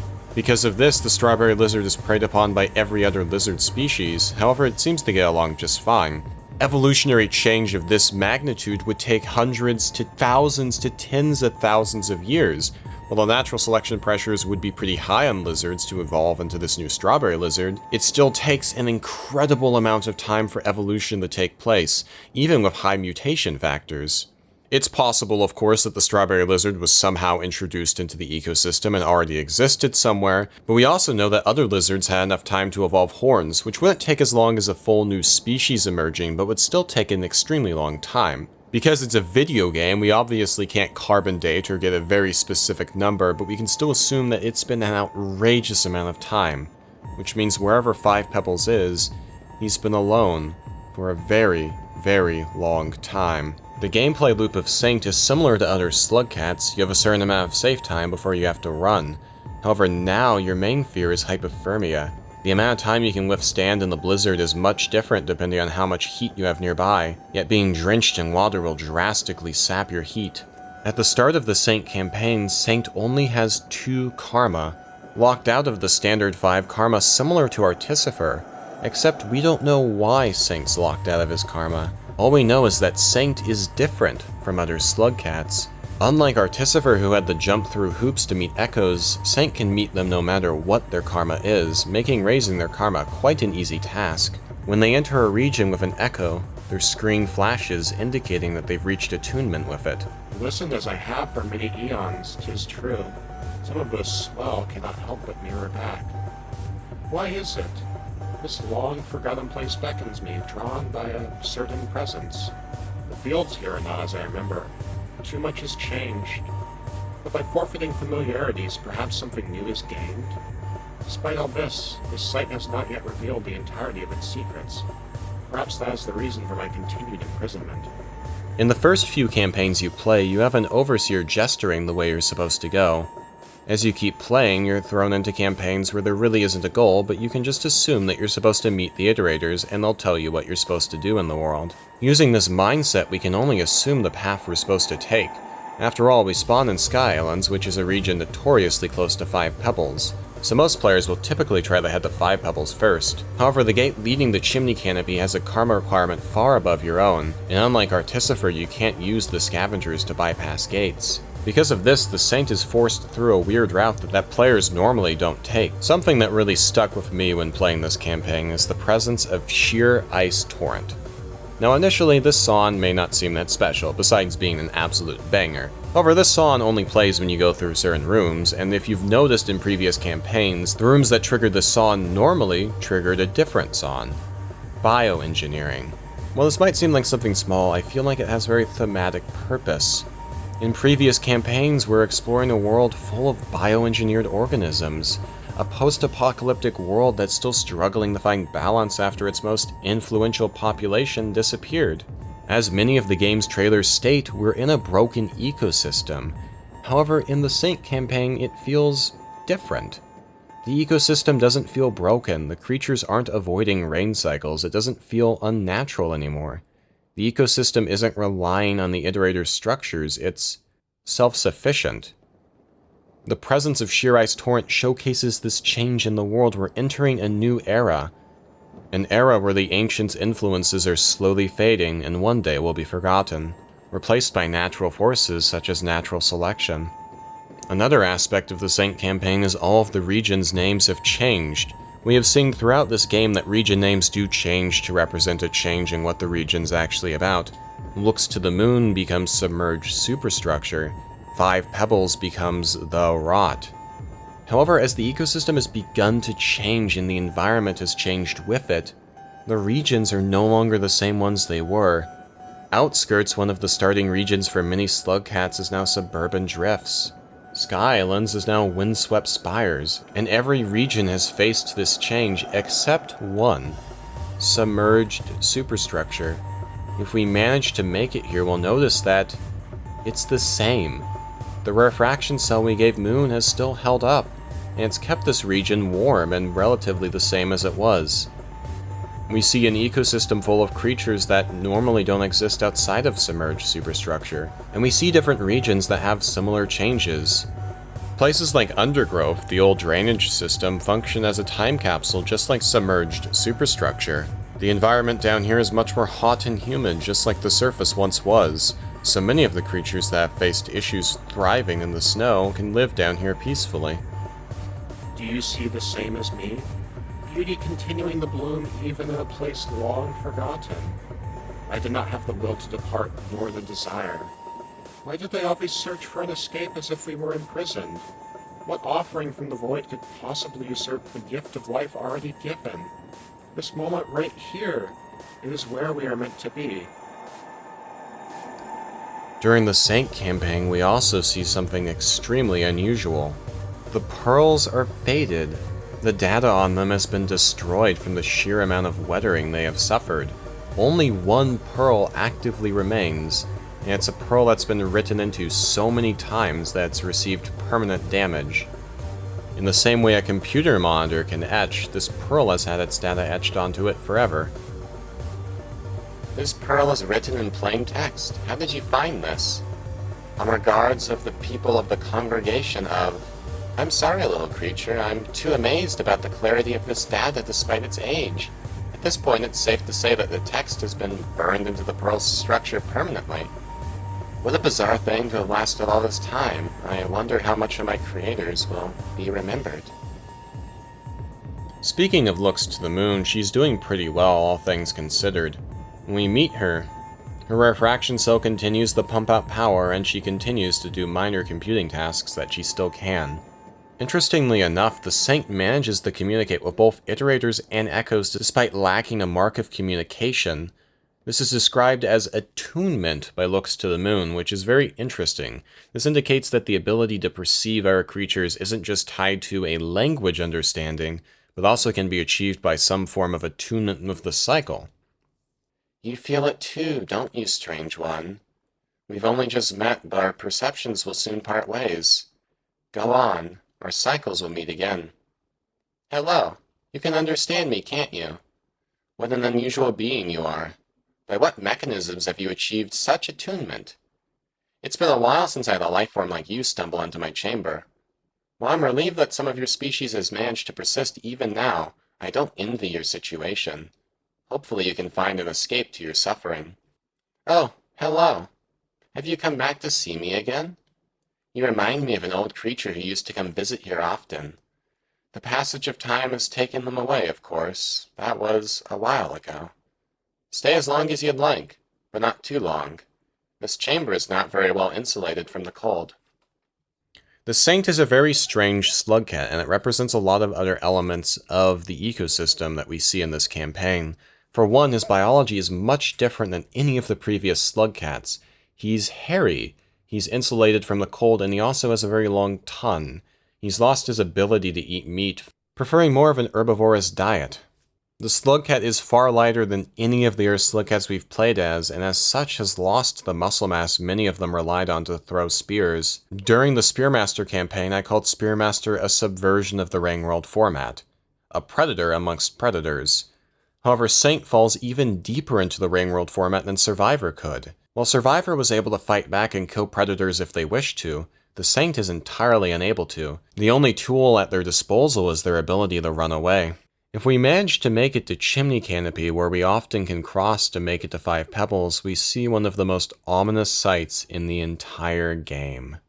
There's nothing there. It's gone. In every previous campaign it was there, but it's gone. When I first saw this, I was filled with dread. I didn't know what had happened to Five Pebbles. I didn't know if he had become one giant rot cyst, but whatever had happened was ominous. If we enter where Shaded Citadel was from the west, we can notice that Shaded Citadel looks pretty normal. However, it's not called Shaded Citadel anymore. It's called Silent Construct. As we go further and further, we can start to see rubble that's piled up on Shaded Citadel. And as we progress further, we can see it. Five Pebbles Can, his entire body, laying down here. Since the last time we saw him, he collapsed. At this point, the rot infection has started to die with Five Pebbles. There's only a few Brother Longlegs left, only a few immobile rot cysts. These pieces of infection exist in parts of Five Pebbles that would have been the furthest away from the initial infection, the only remnants of him left to infect. As we explore, we can see rooms that were once filled with life, filled with neuron flies and full of anti-gravity, but they're exposed to the outside now. Snow flies in. The scavengers have made this into their home. We don't know if there were still scavengers in Metropolis, but now, Silent Construct is their home. We can find the old power rail that once held the refraction cell, empty and lit up with scavenger lanterns. Scavenger tolls and graffiti cover Five Pebbles' body. If we make it to the top of Five Pebbles where we once could see the beautiful view of Metropolis, it's gone now. There's nothing there. Maybe the blizzard covers it, or maybe Metropolis has caved in further. We can't explore the entirety of Silent Construct, only a few slices of it, but we can already see the horrific state Five Pebbles is in. We don't know the mechanics of Moon's collapse, but we know that when she did collapse, she remained fairly intact. Her collapse was much different than Five Pebbles. She collapsed due to slag buildup and mechanical failure. Five Pebbles slowly succumbed to a sickness that ripped him apart. He had plenty of access to water and void fluid, which is what Moon was starved of, yet he was being starved of his own mental capacity. His structure is twisted apart, broken into so many different pieces, it makes Moon look like she's in great shape. We can see scars from the rot infection spread throughout all of his structure. For unknown reasons, they look like rot cysts that have been turned to stone. Maybe the metal itself was infected with the rot in some way before it died. If you manage to climb through the rubble down to where Shaded Citadel meets this pile of superstructure, you can surprisingly find that it's an eternal summer down here. Some parts of Five Pebbles appear to be continuing to run even in his current state, outputting enough warmth to keep this part warm. This poses an interesting question. We know that Drainage System managed to run autonomously for a very long time, up until Hunter, and we know Drainage System had nowhere near the level of care put into an iterator. The iterators were built to last, and even after most of the fragile organic material has died, most of the major machinery components have fallen apart, some systems remain operational. Who knows how long into this infinite blizzard Five Pebbles structure will continue to run by itself? I think this shows how afraid the ancients were.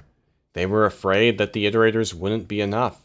They wanted to make sure that their creations would be able to find a solution, so they made sure that no matter what, so they engineered every single part of those superstructures with an insane level of care.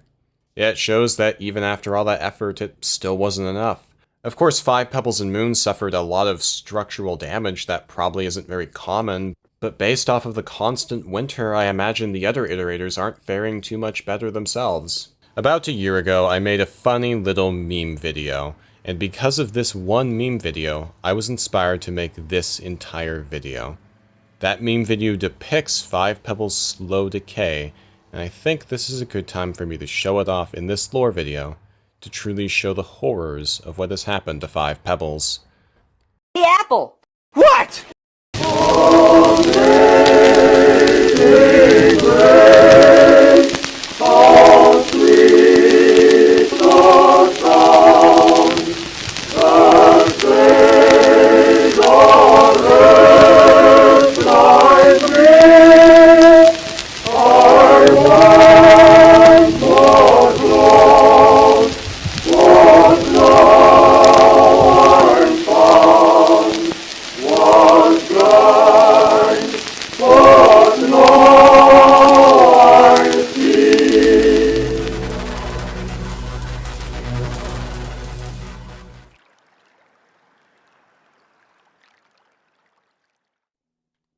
Little green thing. Hello.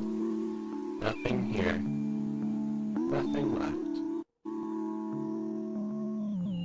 If you come back to Five Pebbles consistently, he will continue his dialogue progression with you. Why back?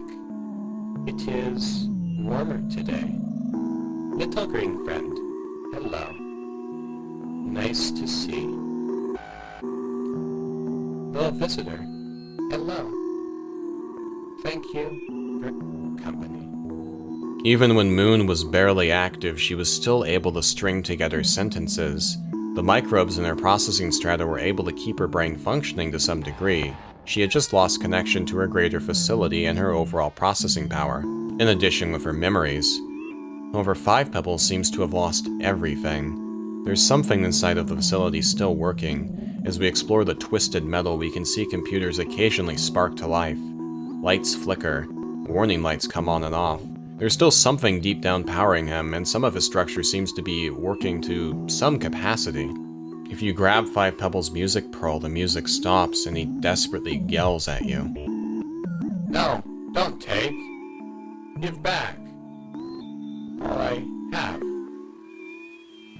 You stand upon our creation.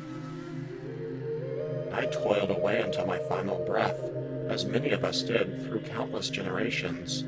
Research, shipments, architecture, computation, politics, worship, revolutions, all for a heap of rusted metal steeped in a puddle of frozen water.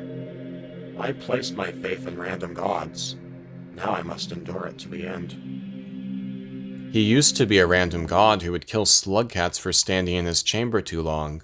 Now he can't do anything at all, and he's at the mercy of the slugcats. Some players may choose to steal Five Pebbles' music pearl as punishment for what he's done. However, at this point, it's arguable he doesn't even remember what he's done. His memories are likely so gone that he's just living in the moment. He doesn't know how he got here. He doesn't know what's going on anymore. He's capable of comprehending that the blizzard is cold and that the blizzard can hurt the slugcat. He will urge the saint to seek shelter, a remark with sadness if the saint dies nearby. However, just like Moon, 5 Pebbles offers the saint no direction at all. You can bring him lanterns and stay with him till the blizzard gets too strong, but there's nothing you can do to help. There's nothing anyone could have done to help once the rot infected him. He was doomed from the very beginning of this game. If the saint finally reaches maximum karma, something unusual happens.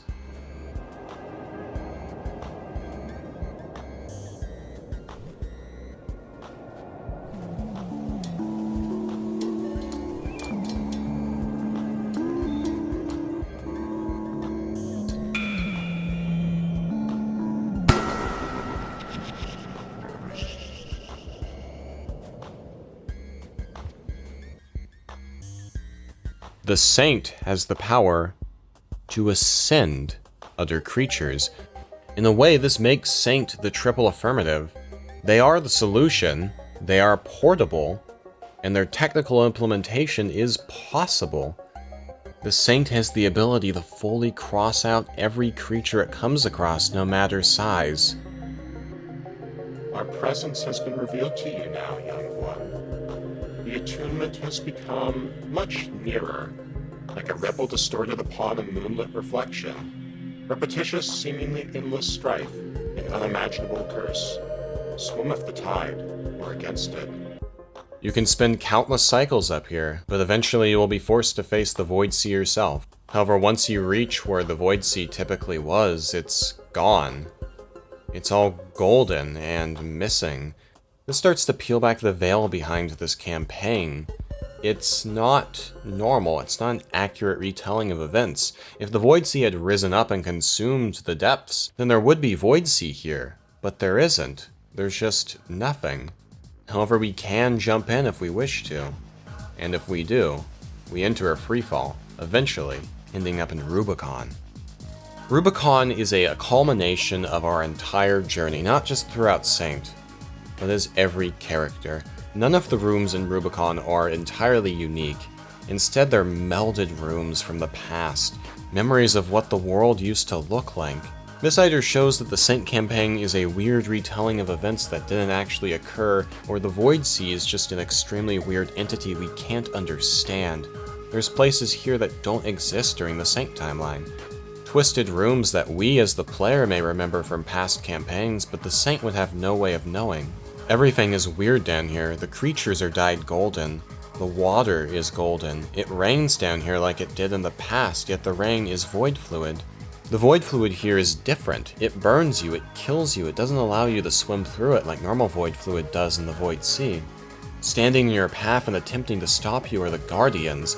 Previously, they just prevented those unworthy from ascending from attempting to. However, now they stand in your way. Your karma is enough to allow you to pass, yet they still block off chambers, not allowing you to continue. Your only way past them is to attempt to ascend them. As we climb the twisted infrastructure, eventually we get to something very familiar to us.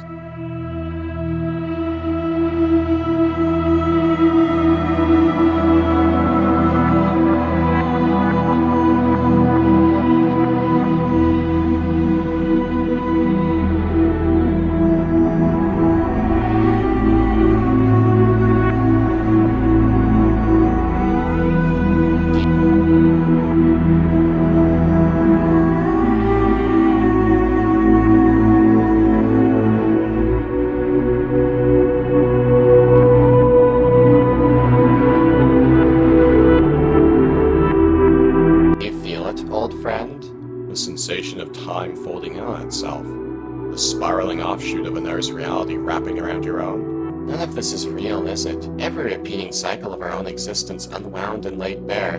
A cycle pulled into a tangent with itself. Is this what we were looking for? Have we broke free from it? Or is it just a dream? Was the answer always right there? Does the question mean anything to us now that we are here? Perhaps a resolution was ever possible from our original frame of reference. The question wasn't well defined. If we had stumbled upon a correct solution amongst all of our permutations, we wouldn't have had any hope to distinguish it from the faulty ones, nor do we have a method to reliably test it. We were trying to understand what lies beyond the point of no return, while having yet to pass it. Only those who have seen the other side can know the answers, but by definition they can never venture back to deliver the knowledge they have gained. Perhaps that's why you need to wake up, little visitor. We don't understand anything about this campaign, to be fully honest, but we can assume that this campaign is not an accurate retelling of what happened, similar to Gourmand, yet different. The Saint has figured out how to ascend creatures, but according to the iterators, it's impossible to understand that without passing a point of no return. As we witness the end of this campaign, let's keep this information in mind. Instead of swimming down like the previous slugcats, the Saint swims up. And finally, their ride shows up. However, the Saint isn't done. They're greedy, and...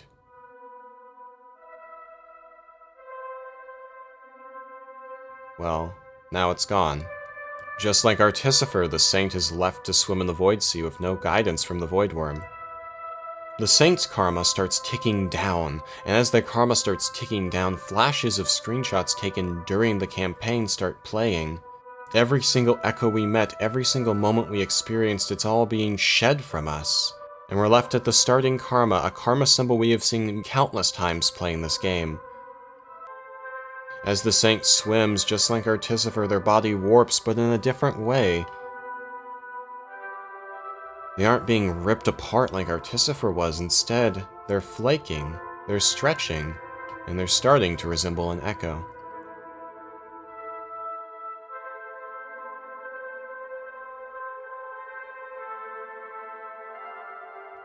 If we go back to the menu screen for this campaign, we can see that the Saint did, in fact, turn into an echo. Because of this and the fact that we are told to wake back up, and the fact that ascension isn't something possible to understand without passing a point of no return, I believe this campaign is merely a memory.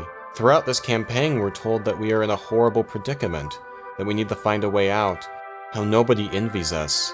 We brush it off when we're playing, but now it's recontextualized. Unfortunately, I don't have any more answers. I can't tell you what's happening here. Just like every other campaign, we can replay Saint. However, unlike the other campaigns where once you ascend you have to press restart to go back to square one, this campaign restarts for you, showcasing that the Saint situation is strange.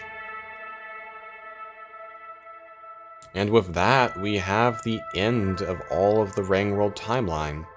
After this, we can assume that the infrastructure decayed further, that both Five Pebbles and Moon's facilities slowly fell apart. In the ending cutscene for Saint, we see the opposite of the cutscene we saw in Spearmaster, and at the very start of this video. Instead of panning up and looking to the future, overviewing all the iterators, we see a pan down. Most of the iterators have sunk below the clouds, a few remain upright but they're destroyed and broken. Cell towers are leaning at wild angles, and...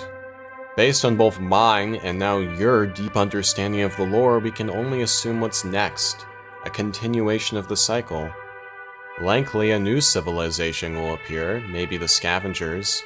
All the industry will sink into the ground and the dirt will build back up again. We'll be left with a world that's pure and has all the infrastructure of the ancients long gone. Every creature a very distant ancestor of the ones the ancients purposed. And likely the cycle will continue again, with a new civilization just like the ancients and the ancients before the ancients, attempting to ascend themselves and everything else. And finally having the revelation, just like Five Pebbles and Moon, that the solution can't be found. The only way to find the solution is to ascend, and the cycle will just repeat itself. And as everything wraps up, we hear a song start to play, Reclaiming Entropy. Entropy is the process where something of order goes to a state of chaos. Entropy is the natural force of the universe. All of the efficient energy in the world and universe eventually turns into a less efficient form, from order to chaos. Reclaiming entropy represents the world slowly changing. Gone are the days where the ancients and their iterators held order over the world. Now it's returning to a state of primordial chaos. And I think Moon said it best. A new cycle is already unfolding, one that we don't need to be a part of anymore.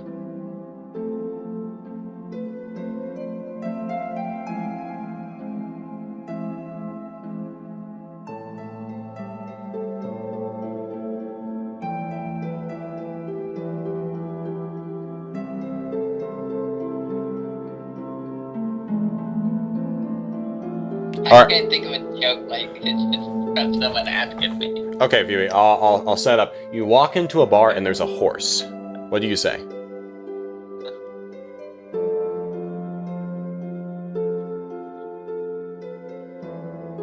He's thinking. Why the long page?